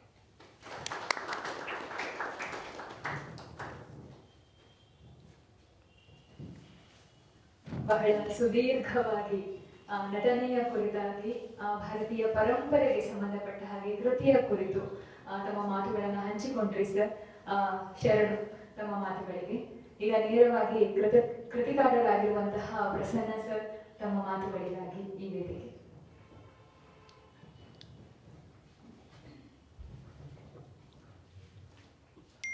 ನಾನು ಕನ್ನಡದಲ್ಲೇ ಮಾತಾಡ್ತೀನಿ. ಪುಸ್ತಕ ಇಂಗ್ಲೀಷಲ್ಲಿ ಇದ್ದರೂ ಇರೋರೆಲ್ಲರೂ ಕನ್ನಡಿಗರೇ ಆದ್ದರಿಂದ ಕನ್ನಡದಲ್ಲಿ ಮಾತಾಡೋದು ಹೆಚ್ಚು ಸೂಕ್ತ. ನನ್ನ ವಿಷಯ ಸಮಕಾಲೀನ ನಟನೆಯಲ್ಲಿ ಭಾರತೀಯ ಪರಂಪರೆ ಅಂತ ಒಂದು ಇಡೀ ಅನ್ನೋದು. ಅಂದರೆ is there an Indian method of acting in contemporary theatre. ಇದು ವಿಷಯ ಒಂದರ್ಥದಲ್ಲಿ ಅದು ಈ ಪುಸ್ತಕದ ಒಂದು ಬಹಳ ಮುಖ್ಯವಾದ ಸಂಗತಿ ಕೂಡ ಹೌದು. ಇದು ಈ ವಿಷಯವನ್ನು ನಾವು ವಿಸ್ತರಿಸಿ ಬೇರೆ ಕ್ಷೇತ್ರಗಳಲ್ಲೂ ಈ ಪ್ರಶ್ನೆಯನ್ನು ಕೇಳ್ಕೋಬೋದು. ಯಾಕೆಂತಂದ್ರೆ ನಿಮಗೆಲ್ಲ ಗೊತ್ತಿರೋ ಹಾಗೆ ನಾವು ನಮಗೊಂದು ಪರಂಪರೆ ಇತ್ತು, ಅದು ಒಂದು ತರಹದ ಅದಕ್ಕೆ ಹರಿವು ಇತ್ತು. ಮಧ್ಯದಲ್ಲಿ ಬ್ರಿಟಿಷ್ ಸಾಮ್ರಾಜ್ಯ ನಮ್ಮನ್ನು ಕಾಲೋನೈಸ್ ಮಾಡಿದಾಗ ಅದು ಸ್ವಲ್ಪ ಮಟ್ಟಿಗೆ ತುಂಡಾಯಿತು. ತುಂಡಾಗಿ ಹೊಸ ಥರದ ಕೆಲವು ಇದೆಲ್ಲ ಬಂತು. ಆ ಹೊಸ ನೀರು ಹಳೆ ನೀರು ಸೇರಿ ಒಂದಾಗಲಿಕ್ಕೆ ಕೆಲವು ಸಮಯ ಹಿಡಿತು. ಹಾಗಾಗಿ ಬರೀ ನಾಟಕ ಕ್ಷೇತ್ರದಲ್ಲೆಲ್ಲ, ನಮ್ಮ ಸಾಹಿತ್ಯದ ಕ್ಷೇತ್ರದಲ್ಲಿ, ನಮ್ಮ ರಾಜಕೀಯ ಕ್ಷೇತ್ರದಲ್ಲಿ, ಸಾಮಾಜಿಕ ಕ್ಷೇತ್ರದಲ್ಲಿ, ಎಲ್ಲ ಕ್ಷೇತ್ರದಲ್ಲೂ ಈ ಒಂದು ಸಣ್ಣ ಸಮಸ್ಯೆಯನ್ನು ನಾವು ಕಾಣ್ತೇವೆ. ನಾಟಕದ ಕ್ಷೇತ್ರದಲ್ಲಿ ಈ ಸಮಸ್ಯೆ ಹೇಗೆ ವ್ಯಕ್ತ ಆಯಿತು ಅಂದರೆ, ನಾವೆಲ್ಲರೂ ಭಾರತೀಯ ಪರಂಪರೆ ಇದೆ ಅಂತ ಒಪ್ಕೋತೀವಿ. ಯಾಕೆಂದ್ರೆ ನಮ್ಮಲ್ಲೊಂದು ಬಹಳ ಅದ್ಭುತವಾದ, ಅಸಾಧಾರಣವಾದ ಅಭಿಜಾತ ಪರಂಪರೆ ರಂಗಭೂಮಿಯಲ್ಲಿದೆ. ಅಂದರೆ there is a classical tradition available for India in theatre. In fact, it is only India after Greece. These are the only two countries which can boast of a classical tradition in theatre. So we should be very proud of it. ಆದರೆ ಈ classical tradition ಆದಮೇಲೆ ಅದು ಎಲ್ಲ classical ಟ್ರೆಡಿಷನ್ಗಳಿಂದ ಹಾಗೆ ಕೆಲವು ಶತಮಾನಗಳಿರುತ್ತೆ, ಆಮೇಲೆ ಸತ್ತೋಗುತ್ತೆ. ಅದು ಸತ್ತೋದ್ಮೇಲೆ ಸುಮಾರು 2000 ವರ್ಷ ನಾವು ಬದುಕಿದ್ದೀವಿ, ಈ ದೇಶ ಮುಂದುವರೆದಿದೆ. ಆ ಒಂದು 1500 ವರ್ಷದಲ್ಲಿ ಏನೇನಾಯಿತು ನಮ್ಗೆ ಸರಿಯಾಗಿ ಗೊತ್ತಿಲ್ಲ. ಅದಾದಮೇಲೆ ಬ್ರಿಟಿಷರು ಬಂದ ನಂತರ ಬಂತಲ್ಲ, ನಾವು ಯಾವುದನ್ನು ಸಮಕಾಲೀನ ರಂಗಭೂಮಿ ಅಂತ ಕರಿತೀವಿ, ಯಾವುದನ್ನ ಹವ್ಯಾಸಿ ರಂಗಭೂಮಿ ಅಂತ ಕರಿತೀವಿ, ಯಾವುದನ್ನ ಕಂಪನಿ ನಾಟಕ ಅಂತ ಕರಿತೀವಲ್ಲ, ಇದೆಲ್ಲ ಬಂದಾಗ ಇದಕ್ಕೂ ಏನು ಸಂಬಂಧ ನಮ್ಗೆ ಗೊತ್ತಿಲ್ಲ. ಈ ಕೊಂಡಿ ಕಳಚಿದ್ರಿಂದಾಗಿ ನಮ್ಮ ಹೊಸ ರಂಗಭೂಮಿ ಬಂದಾಗ, ಅದನ್ನು ಹವ್ಯಾಸಿ ರಂಗಭೂಮಿಯನ್ನಿ ಅಥವಾ ಇನ್ನೇನೋ ಹೆಸರಿಟ್ಟು ಕರೀರಿ, ಅದು ಬಂದಾಗ ಏನಾಯಿತು ಅಂತಂದರೆ, ಇನಿಷಿಯಲಿ ಇಟ್ ಲುಕ್ ಎಕ್ಸ್ಟ್ರೀಮ್ಲಿ ಇಮಿಟೇಟಿವ್. ನಾವು ನೀವ್ಯಾರು ನೋಡಿರಲಿಲ್ಲ, ಬಟ್ ಇಲ್ಲಿ ನಮ್ಮ ಹಳೆಯ ನಟರುಗಳು ಇಂಗ್ಲೀಷ್ ನಾಟಕ ಮಾಡೋರು, ಕನ್ನಡದಲ್ಲೂ ಮಾಡೋರು, ಇಂಗ್ಲೀಷಲ್ಲೂ ಮಾಡೋರು, ಅದೆಲ್ಲ ಹೇಗಿರೋದು ಅಂತಂದರೆ, it would be some sort of an imitation of how the Britishers would do it in their theatre or in the Indian versions. ಇದು ಆನಂತರ ಎಲ್ಲಿಗೆ ಬಂತು? ನಮ್ಮ ಹವ್ಯಾಸಿ ರಂಗಭೂಮಿಯಲ್ಲಿ ಬಂತು. ಆ ಹವ್ಯಾಸಿ ರಂಗಭೂಮಿಯಲ್ಲಿ, ಅದರಲ್ಲೂ ಕನ್ನಡದಲ್ಲಿ ಏನು ಮಾಡಿದ್ವಿ ಅಂದರೆ, ಹಳೆಯದೆಲ್ಲವನ್ನು ತಿರಸ್ಕರಿಸ್ತಾ ಬಂದ್ವಿ. ಉದಾಹರಣೆಗೆ ನಮ್ಮ ಶ್ರೀರಂಗರು, ಅವರು ರಂಗ ಸಜ್ಜಿಕೆಯನ್ನೇ ತಿರಸ್ಕರಿಸಿ ಬ್ಲ್ಯಾಕ್ ಕರ್ಟನ್ನಲ್ಲಿ ಮಾಡೋದನ್ನು ಶುರು ಮಾಡಿದರು. ಆಮೇಲೆ ಕ್ಯಾರೆಕ್ಟರೈಸೇಷನ್ ಅದನ್ನೆಲ್ಲ ತಿರಸ್ಕರಿಸಿ ಒಂದು ರೀತಿಯ ಇನ್ನೇನು 6 characters in search of an author ತರಹದ ಇದನ್ನು ನಾಟಕಗಳನ್ನು ಮಾಡೋಕ್ಕೆ ಶುರು ಮಾಡಿದರು. ಒಟ್ಟಾರೆಯಾಗಿ ನಮ್ಮಲ್ಲಿ ಸಮಕಾಲೀನ ರಂಗಭೂಮಿ ಹೊಸದಾಗಿ ಬಂದಾಗ ಹೆಂಗಿತ್ತು ಅಂದರೆ, ಅದಕ್ಕೂ ನಮ್ಮ ಪರಂಪರೆಗೂ ಯಾವ ಸಂಬಂಧವೂ ಇಲ್ಲ ಅನ್ನೋ ಒಂದು ಪರಿಸ್ಥಿತಿ ನಮ್ಮದು. ಅದೇ ಬೇರೆ, ಇದೇ ಬೇರೆ. ಕ್ಲಾಸಿಕಲ್ ಥಿಯೇಟರ್ ಅಂದ್ರೆ ಏನು ಅಂತಂದ್ರೆ, ಭರತನಾಟ್ಯ ಥರದ್ದು ಕ್ಲಾಸಿಕಲ್ ಥಿಯೇಟರು. ಕಂಟೆಂಪ್ರರಿ ಥಿಯೇಟರ್ ಅಂದ್ರೆ ಏನಪ್ಪ ಅಂತಂದ್ರೆ, ಈ ಬ್ರಿಟಿಷ್ ಥಿಯೇಟರ್ ಥರ ಇದ್ದದ್ದು, ಅಥವಾ ಅದಕ್ಕಿಂತ ಹೆಚ್ಚಾಗಿ ಆದರೆ European 6 characters in search of an author ಬರೆದ ಪಿರಾಂಡೋ ನಾಟಕ, ಅಥವಾ ಐನೆಸ್ಕೋ ಥರದ ನಾಟಕ, ಅಥವಾ ಶೇಕ್ಸ್ಪಿಯರ್ ಥರದ ನಾಟಕ ಅಂತ ಒಂದು ಬಂದ್ಬಿಡ್ತು. ಇದರಿಂದಾಗಿ ನಮ್ಮ ನಟರಿಗೆ ತುಂಬ ದೊಡ್ಡ ಹೊಡೆತ ಬಂತು. ಯಾಕೆಂತಂದ್ರೆ, ನಟರು ಪಾಪ ಸಹಜವಾಗಿ ನಟನೆ ಮಾಡೋಕ್ಕೆ ಆಗ್ತಿರ್ಲಿಲ್ಲ. Either they would be imitative of some other style, or they would be imitative of so called our own style. ಈ ಸಮಸ್ಯೆಯನ್ನ ಕಳೆದ ಒಂದು ಶತಮಾನ ಅಂತ ಅನ್ಬೋದು, ಆಲ್ಮೋಸ್ಟ್ ಸೆಂಚುರಿ, ನಮ್ಮ ಅನೇಕ ಉದ್ಧಾಮ ನಿರ್ದೇಶಕರು, ನಾಟಕಕಾರರು ಮತ್ತು ನಟರು ಇದನ್ನು ಎದುರಿಸಿ, ಹಠ ಹಿಡಿದು ಎದುರಿಸಿ ಅದನ್ನು ಪರಿಹರಿಸುವ ಕೆಲಸ ಮಾಡಿದರು. ಅದರಲ್ಲಿ ನೀವು ಶಾಂತಾ ಗಾಂಧಿಯ ಹೆಸರನ್ನು ಹೇಳ್ಬೋದು, ಪಾದಲ್ ಸರ್ಕಾರ್ ಹೆಸರನ್ನು ಹೇಳ್ಬೋದು, ನಮ್ಮದೇ ಬಿ ಕಾರಂತ್ ಹೆಸರನ್ನು ಹೇಳ್ಬೋದು, ಕೇರಳದಲ್ಲಿ ಕಾವಲನ್ ನಾರಾಯಣ್ ಪಣಿಕ್ಕರ್ ಹೆಸರು ಹೇಳ್ಬೋದು, ಆಮೇಲೆ ಹೀಗೆ ತುಂಬ ಜನ ಹೆಸರು, Habib Tanveer the most significant in sense, ಅವ್ರ ಹೆಸರು ಹೇಳ್ಬೋದು. ಇವರೆಲ್ಲ ಏನು ಮಾಡಿದರು? ಇದು ನನ್ನ ಇವತ್ತಿನ ಮಾತಿನ, ಯಾಕೆಂದರೆ ತಿಳ್ಕೊಳ್ಳೋದು ನಮ್ಮ ಕನ್ನಡದ ನಟರಿಗೆ ಕೂಡ ಮುಖ್ಯವಾದ ಸಂಗತಿ. ಇವರೆಲ್ಲ ಏನು ಮಾಡಿದ್ರು ಅಂತಂದರೆ, ಈ ಅಭಿಜಾತ ಸಂಸ್ಕೃತಿಗೂ ಮತ್ತು ಸಮಕಾಲೀನ ಸಂಸ್ಕೃತಿಗೂ ನಡುವೆ ಒಂದು ಕೊಂಡಿ ಇದೆ. ಆ ಕೊಂಡಿ ಜೀವಂತವಾದ ಕೊಂಡಿ ಆಗಿರೋದ್ರಿಂದ ನಾವು ಇಷ್ಟ ಇರಲಿ ಬಿಡಲಿ ಅದನ್ನು ನಾವು ಅದರ ಮೂಲಕನೇ ಹೊರಡಬೇಕು ಅಂತ. ಯಾವುದದು ಕೊಂಡಿ ಅಂತಂದರೆ ಜಾನಪದ ರಂಗಭೂಮಿ. ಈ ಜಾನಪದ ರಂಗಭೂಮಿ ಯಾಕೆ ಕೊಂಡಿ ಅಂತಂದರೆ, ಜಾನಪದ ರಂಗಭೂಮಿ ಅಭಿಜಾತ ರಂಗಭೂಮಿ ಇದ್ದಾಗಲೂ ಇತ್ತು, ಅಭಿಜಾತ ರಂಗಭೂಮಿ ಸತ್ತೋದ್ಮೇಲೂ ಇತ್ತು, ಬೇರೆ ಬೇರೆ ರೂಪ ತಗೊಳ್ತು, ಬೇರೆ ಬೇರೆ ಇದನ್ನು ತೊಗೊಳ್ತು, ಆದ್ರೆ ಇತ್ತದು. ಮತ್ತೆ ಅದನ್ನ ಸಾಮಾನ್ಯ ಜನ ಅದನ್ನ ಮಾಡ್ತಾ ಇದ್ರು, ಮಾಡ್ಕೊಂಡು ಬರ್ತಾ ಇದ್ರು. ಇದರಿಂದಾಗಿ ಈ ಎಲ್ಲರೂ ಏನು ಮಾಡಿದ್ರು ಅಂತಂದ್ರೆ, ಸಮಕಾಲೀನ ರಂಗಭೂಮಿಯಲ್ಲಿ ಅದರ ಕೆಲವು ಅಂಶಗಳನ್ನು ಅಳವಡಿಸ್ಕೊಂಡು, ಆ ಅಂಶಗಳನ್ನು ಅಳವಡಿಸ್ಕೊಳ್ಳೋದ್ರ ಮೂಲಕ ನಮ್ಮ ನಟನೆಯ ಶೈಲಿಯನ್ನು ರೂಪಿಸುವ, ನಮ್ಮ ನಾಟಕಗಳನ್ನು ರೂಪಿಸುವ, ನಾಟಕದಲ್ಲಿ ಮತ್ತೆ ಕಥಾನಕವನ್ನು ವಾಪಸ್ ತರುವ ಅನೇಕ ರೀತಿಯ ಪ್ರಯೋಗಗಳನ್ನು ನಾವು ಮಾಡಿದ್ವಿ. ನೀವೆಲ್ಲ ನೋಡಿದ್ರಿ ಅದು ಕಾರಂತರ ಸತ್ತವರ ನೆರಳು ಇರಲಿ, ಅಥವಾ ಪಡಿಕ್ಕರ್ ಅವರ ಸಂಸ್ಕೃತ ನಾಟಕ ಇರಲಿ, ಅಥವಾ ಹಬೀಬ್ ತಮೀರ್ ಅವರ ಚರಣದಾಸ್ ಚೌರ್ ಇರಲಿ, ಈ ಥರದ ನಾಟಕಗಳಲ್ಲಿ ಅಸಾಧಾರಣವಾಗಿ ಈ ಕೆಲಸವನ್ನು ಮಾಡಿದ್ರು. ಶಾಂತ ಗಾಂಧಿ ಆಕೆ ಈ ಗುಜರಾತಿನ ಅಲ್ಲಿನ ಜಾನಪದ ನಾಟಕ ಭವಾಯಿ ಅದನ್ನಿಟ್ಕೊಂಡು ಜಸ್ಮಾವುಡನ್ ಅನ್ನೋ ಒಂದು ನಾಟಕ ಮಾಡಿಸಿದ್ರು ತುಂಬ ಹಿಂದೆ. ಇದನ್ನು ಯಾಕೆ ಹೇಳ್ತಿದ್ದೀನಿ ಅಂದರೆ, ಪ್ರಾಯಶಃ ಅದೇ ಫಸ್ಟು ಒಂದು ರೀತಿಯಲ್ಲಿ. ಆ ಜಸ್ಮಾವುಡನ್ ನಾಟಕದಲ್ಲಿ ಒಬ್ಬ ಕಲ್ಲು ಕುಟುಕ ಫ್ಯಾಮಿಲಿಯ ಬಡ ಒಬ್ಬ ಹೆಣ್ಣುಮಗಳ ಕಥೆಯನ್ನು ಇದನ್ನು ತಗೊಂಡು, ಜಾನಪದ ಇದನ್ನು ತಗೊಂಡು ಮಾಡಿದ್ರೆ it was an extraordinary production. So ಇವೆಲ್ಲದರಲ್ಲಿ ಏನಾಗ್ತಾ ಇತ್ತು ಅಂತಂದರೆ, ಅವರು ಬರೇ ಮೇಲೆ ಮಾಡಲಿಲ್ಲ, ಮೇಲ್ಮೇಲೆ ಶುರು ಮಾಡಿದರು, but slowly they started developing an Indian method in acting. And ಅದರಿಂದಾಗಿ ಇವತ್ತು ಭಾರತಕ್ಕೆ ತನ್ನದೇ ಆದ ಒಂದು ನಟನೆಯ ಶೈಲಿ ಇದೆ, ಸಮಕಾಲೀನ ಶೈಲಿ ಇದೆ ಅನ್ನೋದು ನಮ್ಗೆ ಇವತ್ತು ಅರ್ಥ ಆಗಿದೆ. ಆಮೇಲೆ ಈ ಸಮಕಾಲೀನ ಶೈಲಿ ಪಾಶ್ಚಿಮಾತ್ಯ ಶೈಲಿಗಿಂತ ಭಿನ್ನವಾಗಿದೆ ಅನ್ನೋದು ಕೂಡ ಅರ್ಥ ಆಗಿದೆ. ಒಂದು ಎರಡು ಮಾತುಗಳಲ್ಲಿ ನಾನು ಇದು ಏನಿದು ಭಿನ್ನತೆ ಅನ್ನೋದನ್ನು ನಿಮ್ಗೆ ಹೇಳಕ್ಕೆ ಇಷ್ಟಪಡ್ತೀನಿ. ಬಹಳ ಮುಖ್ಯವಾದ ಭಿನ್ನತೆ ಏನು ಅಂತಂದರೆ, ಪಾಶ್ಚಾತ್ಯರು, ಅದು ಗ್ರೀಕಿಂದ ಶುರುವಾಯ್ತದು, ಅವರ ಒಂದು ತಾತ್ವಿಕವಾದ ಅಂಶ ಅದು. ಅದೇನು ಅಂತಂದರೆ, ನಟ ಒಳಗಿದ್ದದ್ದನ್ನು ಹೊರಗೆ ಹಾಕ್ತಾನೆ ಅಂತ ಅವರು ಅಂತಾರೆ.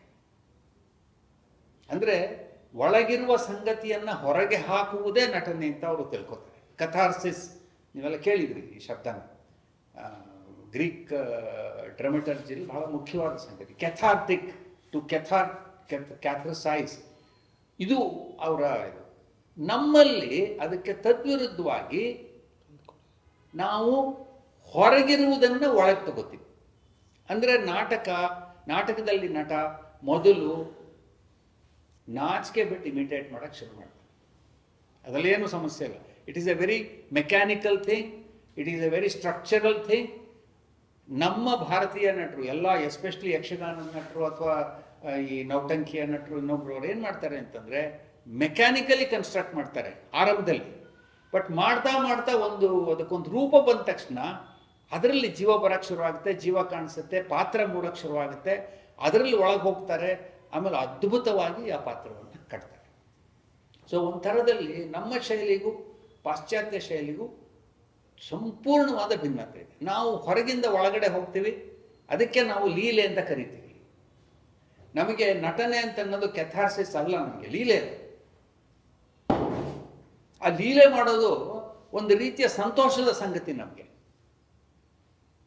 ತಮಾಷೆ ಅಂದರೆ, ಈವನ್ ಪಾಶ್ಚಿಮಾತ್ಯರಲ್ಲಿ ಕೂಡ ಈ ಕೆಥಾರ್ಸಿಸ್ಸಿನ ಸಂಗತಿಯನ್ನು ಅನೇಕರವರಲ್ಲಿ ಅದನ್ನು ವಿರೋಧಿಸಿದರು. ಅದರಲ್ಲೂ ಉದಾಹರಣೆಗೆ ಈ ಫ್ರೆಂಚರು ಮತ್ತು ಇಟಾಲಿಯನ್ ನಾಟಕದವರು ಅದನ್ನು ವಿರೋಧಿಸಿದ್ರು. ಯಾಕೆ ವಿರೋಧಿಸಿದ್ರು ಅಂದರೆ, ಫ್ರಾನ್ಸ್ ಮತ್ತು ಇಟಲಿನಲ್ಲಿ they developed a great tradition of farces and comedies. ಉದಾಹರಣೆಗೆ ಫ್ರಾನ್ಸಲ್ಲಿ there greatest literary figure is Moliere. Moliere ಯಾರು ಅಂತಂದರೆ,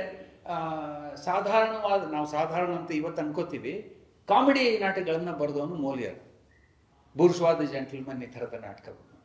ಅವನೇನು ಮಾಡ್ತಿದ್ದ ಅಂತಂದರೆ, ಅವ್ನು ಹೀಗೇನೆ ಹೊರಗಡೆಯಿಂದ ಒಳಗೆ ತೊಗೊಂಡೋಗ್ತಿದ್ದ. ಅವನಿಗೆ ಅನಿವಾರ್ಯ ಆಗಿತ್ತದು. ಚಾರ್ಲಿ ಚಾಪ್ಲಿನ್, ಅವನಿಗೆ ಅದು ಅನಿವಾರ್ಯ, ಹೊರಗಡೆಯಿಂದ ಒಳಗೆ ತೊಗೊಂಡು ಹೋಗೋದು. ಆಮೇಲೆ ಇಟಾಲಿಯನ್ ಟ್ರೆಡಿಷನಲ್ಲಂತೂ ಗೋಲ್ಡೋನಿ ಅವರೆಲ್ಲರೂ ಹಂಗೆ ಮಾಡೋರು. ಹಾಗಾಗಿ even some very famous philosophers of France and Italy, they said this is rubbish, that internally ಮಾಡಿ ಹೊರಗಡೆ ತರ್ತೀವಿ ಅನ್ನೋ ತಪ್ಪು. It is process of externally to internal, ಅದು ಪ್ರಾಸೆಸ್, ಅದು it's a process. In Nagabhushana Swamy ಚೆನ್ನಾಗಿ ಹೇಳಿದ್ರು ಅದನ್ನು. You see, acting is skill based. ಹೆಂಗೆ ನಿಮ್ಮ ಶಾಸ್ತ್ರೀಯ ಸಂಗೀತ ಸ್ಕಿಲ್ ಬೇಸ್ಡು, ಹೇಗೆ ಭರತನಾಟ್ಯ ಸ್ಕಿಲ್ ಬೇಸ್ಡು, ಹೆಂಗೆ ನೀನು ತಬಲಾ ಕಲಿತೀನಿ ಅಂತ ಹೋದರೆ ಅಥವಾ ಸಂಗೀತ ಕಲಿತೀನಿ ಅಂತ ಹೋದರೆ ಅವರು ಮೇಡಮ್ಮು ಮೇಷ್ಟ್ರು ತಲೆ ಮೇಲೆ ಹೊಡೆದು ಕೂಡಿಸ್ತಾರೆ, ಸಾಪಾಸ ಕಲಿತಾರೆ. 15 ದಿವಸ ಸಾಪಾಸ ಕಲಿಸಿದ ಮೇಲೆ 2 ತಿಂಗಳು ಇನ್ನೇನೋ ಒಂದು ಕಲಿಸ್ತಾರೆ, ಆಮೇಲೆ ಮತ್ತೇನೋ ಕಲಿಸ್ತಾರೆ.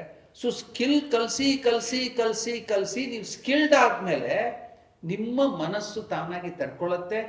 ಯಾವ್ದಾರ ಕತೆ ಕಟ್ಟಿದರೆ, ಓ ಈ ಕತೆನ ನಾನು ಈ ರಾಗ ಹಾಕಿ ಹಾಡಿದ್ರೆ ಚೆನ್ನಾಗಿರುತ್ತೆ ಅಂತ ಅನ್ಸುತ್ತೆ, ಅಥವಾ ಈ ಸ್ಟೈಲಲ್ಲಿ ಮಾಡಿದರೆ ಚೆನ್ನಾಗಿರುತ್ತೆ ಅಂತ ಅನ್ಸುತ್ತೆ. You start becoming creative.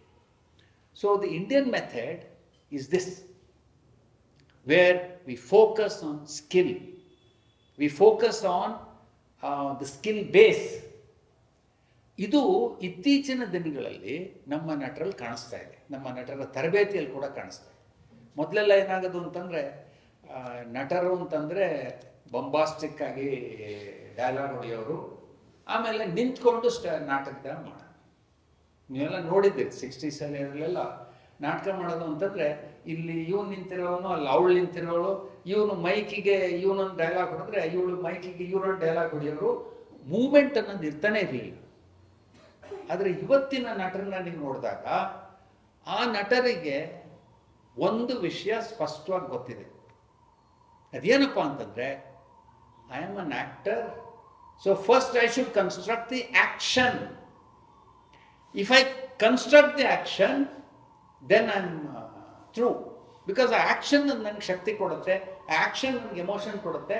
ಅದ್ರ ಮೇಲೆ ನಾನು ಡೈಲಾಗ್ ಇಟ್ಟರೆ ಆ ಡೈಲಾಗ್ ಓಡುತ್ತೆ. ಕುದುರೆ ಮೇಲೆ ಕುತ್ಕೊಂಡು ಓಡೋ ಸವಾರನ ತರಹ ಅದು ಓಡುತ್ತೆ ಅನ್ನೋದು ಇವತ್ತಿನ ನಟರಿಗೆ ಗೊತ್ತಾಗ್ತದೆ. ಈ ಪುಸ್ತಕ ಆ ಒಂದು ಮೆಥಡನ್ನು ಹೇಳುತ್ತೆ, ಹೇಳಿಕೊಡುತ್ತೆ. ಮತ್ತು ಅದೇ ಸರಿ ಮಾರಾಯ, ನೀನೇನು ಚಿಂತೆ ಮಾಡಬೇಡ, ಅದೇ ಸರಿ ಮಹಾರಾಯ್ತಿ, ನೀನೇನು ಚಿಂತೆ ಮಾಡಬೇಡ, ಮಾಡು ಹಿಂಗೆ ಅಂತ ಹೇಳುತ್ತೆ. ಒಂದು ಸಣ್ಣ ಉದಾಹರಣೆ ಕೊಡೋದಾದರೆ, all actors are very nervous in the beginning. On the first rehearsal, even an experienced actor is extremely nervous on the first day, and nobody tells them that, look, this is natural to be nervous on the first day. Why are you so this thing? Be nervous. If you're tongue tied on the first day, this is good. ಯಾಕೆಂತಂದ್ರೆ ನಾಟಕದಲ್ಲಿ ಬೇಕಂತಲೇ ನಿನ್ನ ಕೊಂಡಿ cut ಮಾಡಿಬಿಟ್ಟಿರುತ್ತೆ. ಈಗ ನೀನು ಅಲ್ಲದೆ ಇರಬೇಕಾಗಿರೋದ್ರಿಂದ, ನೀನು ಬೇರೆಯವ್ರ roll ಮಾಡಬೇಕಾಗಿರೋದ್ರಿಂದ ನಿನ್ನ ಮನಸ್ಸಿಗೂ ಮತ್ತು ನಿನ್ನ ದೇಹಕ್ಕೂ ಇರೋ ಕೋಆರ್ಡಿನೇಷನ್ ಕಟ್ ಮಾಡಿದೆ.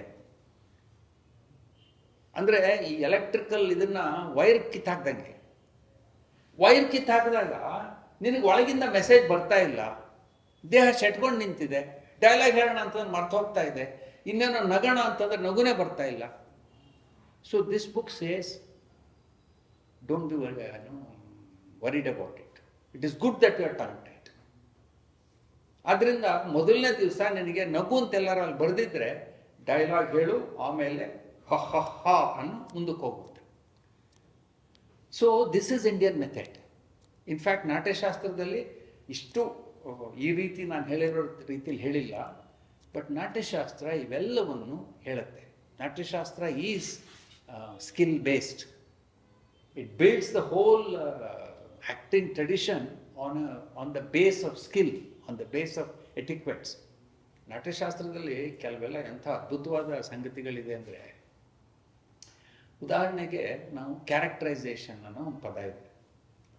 ಇದು ನಟರುಗಳನ್ನು ಅತ್ಯಂತ ಹೆದರಿಸುವ 2ನೇ ಪದ ಇದೆ.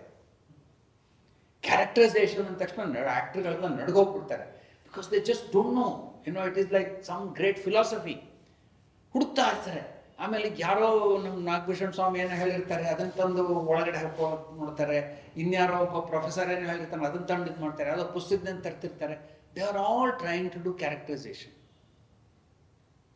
ನಾಟ್ಯಶಾಸ್ತ್ರ ಏನು ಹೇಳುತ್ತೆ ಅಂತಂದರೆ, ನೋಡಪ್ಪ, there is no such thing as characterization, there are only character types. Character types ಅಂದ್ರೆ ಏನು ಅಂತಂದರೆ, ಅದು ಇಟ್ಸ್ ಅನ್ ಅಮೇಝಿಂಗ್ ಇದು ಟೆಕ್ನಿಕ್. ಈಗ ಉದಾಹರಣೆಗೆ ನೀನು ರಾಜ ಆದರೆ ನಾನು ನಕ್ಕಂಗೆ ನೀನೆಲ್ಲರೂ ನಗಕ್ಕೆ ಸಾಧ್ಯನಾ? 1000 ಜನ ಎದುರುಗಡೆ ನೋಡ್ತಾ ಇದ್ದಾರೆ, ನಿನಗೆ ಅದು ಯಾವುದೋ ಒಂದು ಮಗು ಬತ್ತಲೆ ನಿಂತಿರೋದು ನೋಡಿ ನಿಂಗೆ ನಗು ಬರುತ್ತೆ ಅಂದರೆ ನೀನು ರಾಜಂಗೆ ನಗಕ್ಕೆ ಆಗ್ತಾ? ನಾನು ನಗಬಲ್ಲೆ, ಅಥವಾ ಯಾವನು ಭಿಕ್ಷುಕ ಆದ್ರೆ ನಗಬಲ್ಲ. ರಾಜ ನಗಕ್ಕೆ ಸಾಧ್ಯ ಇಲ್ಲ. ನಾನೊಂದು ಉದಾಹರಣೆ ಕೊಟ್ಟಿದ್ದೀನಿ. ಇಂದಿರಾ ಗಾಂಧಿಗೆ ತನ್ನ ಮಗ ಏರೋಪ್ಲೇನ್ ಆಕ್ಸಿಡೆಂಟಲ್ಲಿ ಸತ್ತೋದ ಅಂತಂದಾಗ, I believe she was there within 10 minutes, because ಅವಳ ಆಫೀಸಲ್ಲೇ ಪಕ್ಕದಲ್ಲಿ ಬರುತ್ತೆ. ಅಲ್ಲಿ ಹೋದವಳಿಗೆ she could not weep like an ordinary mother, because the whole world was looking at what Indira Gandhi would do. ಆಮೇಲೆ ಅಷ್ಟೇ ಅಲ್ಲ, ಪಾಪ ಅದೂ ಪರವಾಗಿಲ್ಲ, ಅವ್ರು ಏನು ನೋಡ್ತಾ ಇದ್ದಾರೆ ಅಂದರೆ, ಇಂದಿರಾ ಗಾಂಧಿ ಅಳಲಿಲ್ಲ ಅಂತಂದರೆ ಇದರಲ್ಲಿ ಏನೋ ಇದೆ, ಅತ್ರೆ ಇದರಲ್ಲಿ ಏನೋ ರಾಜಕೀಯ ಇದೆ, ಅವಳು ಅಂದರೆ ಇದೇನೋ ರಾಜಕೀಯ ಇದೆ, ಅಂದರೆ ಯಾವನೋ ಬಿದ್ದೋಗ್ತಾನೆ, ಹಚ ಅಂದರೆ ದೇವರಾಜ ಅರಸನ್ನು ಕಿತ್ತಾಕ್ಬಿಡ್ತಾಳೆ. So you see, Sanskrit drama very clearly, Sanskrit dramaturgy, Natyashastra ಏನು ಹೇಳುತ್ತೆ, ಟೈಪ್ಸ್ ಮಾಡುತ್ತೆ. ನೀನು ರಾಜ ಅಂದರೆ ವ್ಯಾಲರಸ್ ಅಂಡ್ ಕೈಂಡ್ ಅಂತ ಇನ್ನೊಂದು ಟೈಪು, ನೀನೊಬ್ಬ ವಿಲನ್ ಅಂತಂದರೆ ಇನ್ನೊಂದು ಟೈಪು, ಆಮೇಲೆ ಇನ್ನೇನು ಅಂತಂದ್ರೆ ಆ ಥರ ಒಂದಿಷ್ಟು ಟೈಪ್ಗಳು ಮಾಡಿದ್ದಾರೆ. Actually it's A sensible thing. ನಾವು ಇವತ್ತು ಇಂಡಿವಿಜುವಲ್ ಕ್ಯಾರೆಕ್ಟರೈಸೇಷನ್ಗೆ ಯಾಕೆ ಬಂದಿದ್ದೀವಿ ಅಂತಂದರೆ, the whole society has become individualistic. ಆಮೇಲೆ ಇಂಡಿವಿಜುವಲಿಸ್ಟಿಕ್ ಆಗಿ ಇಂಡಿವಿಜುವಲ್ ಕ್ಯಾರೆಕ್ಟರೈಸೇಷನ್ ಹುಡ್ಕೊಂಡು ಹೋಗೋದು ಅನ್ನೋದು ಹೆಂಗೆ ಅಂತಂದರೆ, ಈ ಏನೋ ಅಂತಾರಲ್ಲ, ಮರಳಲ್ಲಿ ಸಾಸಿವೆ ಹುಡುಕ್ತಂಗೆ, ಸಾಧ್ಯನೇ ಇಲ್ಲ ಅದು. 1000 ಕಣ ಮರಳು ಮಧ್ಯದಲ್ಲಿ ನೀನು ಸಾಸಿವೆ ಅಲ್ಲಿ ಬಿದ್ದಿದ್ದು ಹೆಂಗೆ ಹುಡುಕ್ತೀಯ ನೀನು? ಸೊ ಇವೆಲ್ಲ ಕೆಲವು ಸಂಗತಿಗಳು ನಾನು ಸುಮ್ಮನೆ ನಿಮಗೆ ಬ್ರಾಡಾಗಿ ಹೇಳ್ತಾ ಇದ್ದೀನಿ. ಇದು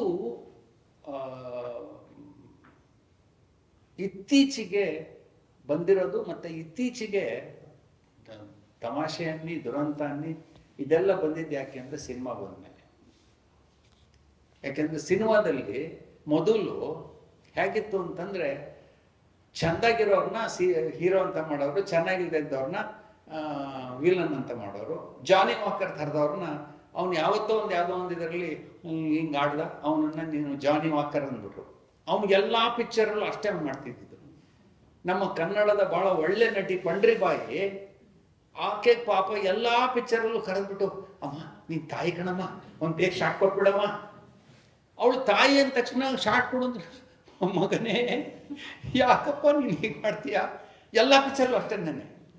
I mean, there are mothers who don't weep like that. There are mothers who can joke, there are mothers who can dance, there are mothers who are great scientist. ಇಲ್ಲ.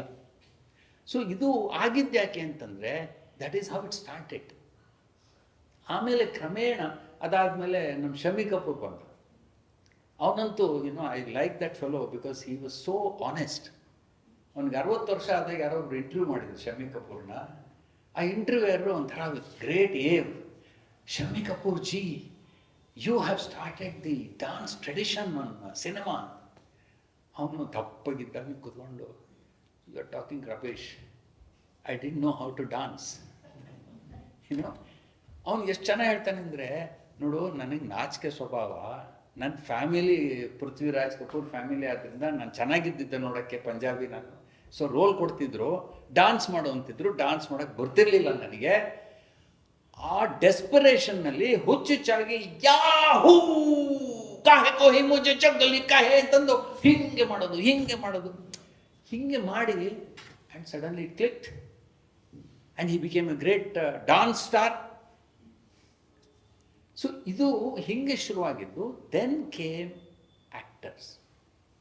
ಆ್ಯಕ್ಚುಲಿ ಇವತ್ತು ಇಂಡಿಯನ್ ಸಿನಿಮಾದಲ್ಲಿ you can find actors who can be considered as versatile actors. You see, a good actor is a versatile actor. ಅಂದರೆ ಏನಪ್ಪ ಅಂತಂದರೆ, ಒಬ್ಬ ಒಳ್ಳೆಯ ನಟನಿಗೆ ಈ ಪಾತ್ರ ಕೊಟ್ಟರು ನಿರ್ವಹಿಸಬಲ್ಲ, ಆ ಪಾತ್ರ ಕೊಟ್ಟರು ನಿರ್ವಹಿಸಬಲ್ಲ, ಕಾಮಿಡಿ ಕೊಟ್ಟರು ನಿರ್ವಹಿಸಬಲ್ಲ, ಟ್ರಾಜಿಡಿ ಕೊಟ್ಟರು ನಿರ್ವಹಿಸಬಲ್ಲ. ನಿರ್ವಹಿಸಬಲ್ಲಳು. ಯಾಕೆ ಅಂತಂದರೆ ಅವರಿಗೆ ಸ್ಕಿಲ್ ಬೇಸ್ ಇರುತ್ತೆ.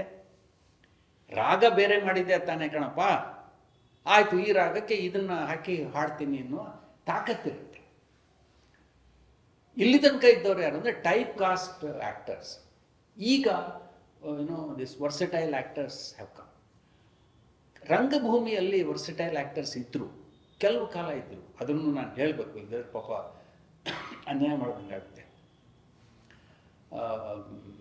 ನಮ್ಮ ನಾರಾಯಣ ರಾಯರು ಬೆಂಗಳೂರಿನಲ್ಲಿ, ನಾನು ಬೆಂಗಳೂರಿನ ಉದಾಹರಣೆ ಯಾಕೆ ಹೇಳ್ತೀನಿ ಅಂದರೆ ನಾನು ಇಲ್ಲಿದ್ದು ಜಾಸ್ತಿ ನೋಡಿಲ್ಲ. ಲೋಕನಾಥ್, ಇವರೆಲ್ಲ ಏನು ಅಂತಂದರೆ 30-40 ವರ್ಷ ಇನ್ನೇನೂ ಮಾಡಲಿಲ್ಲ.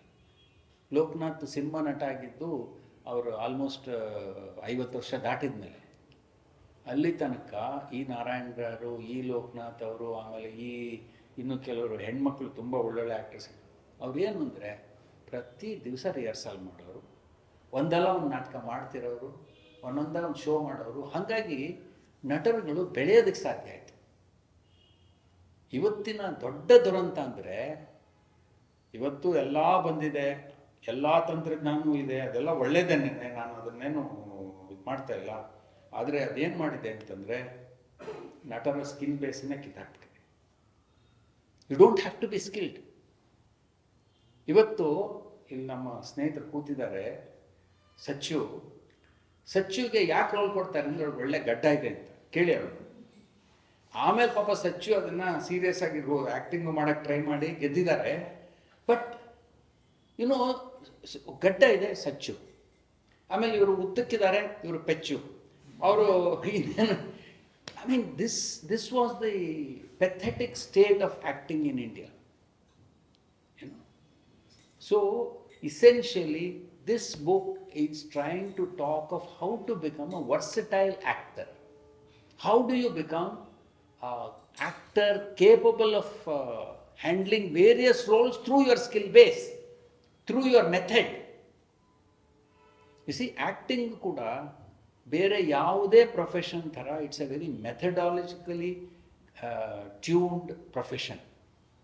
ನಾವು ರಿಹರ್ಸಲ್ ಮಾಡ್ತೀವಿ. ನಾವು ರಿಹರ್ಸಲ್ ಮಾಡುವುದು ನಮ್ಗೆ ಎಷ್ಟು ಮುಖ್ಯ ಅಂತಂದರೆ ರಿಹರ್ಸಲಲ್ಲೇ ನಟ ಶೇಪ್ ಆಗೋದು, ರಿಹರ್ಸಲಲ್ಲೇ ನಾಟಕ ಶೇಪ್ ಆಗೋದು. ಶೋ ಮಾಡೋದೇನಿದೆ ಅಂತಂದರೆ ಅದು ಒಂದು ದಿವಸ ಒಂಥರ ಮದುವೆ ಮಾಡ್ದಂಗೆ. ರಿಹರ್ಸಲ್ ಅನ್ನೋದೇನು ಅಂತಂದರೆ this is the 3 months or 4 months of you call it flirting, you call it dating, you call it whatever it is, which is where you are trying to understand each other, which is where you are trying to build that communication with contact.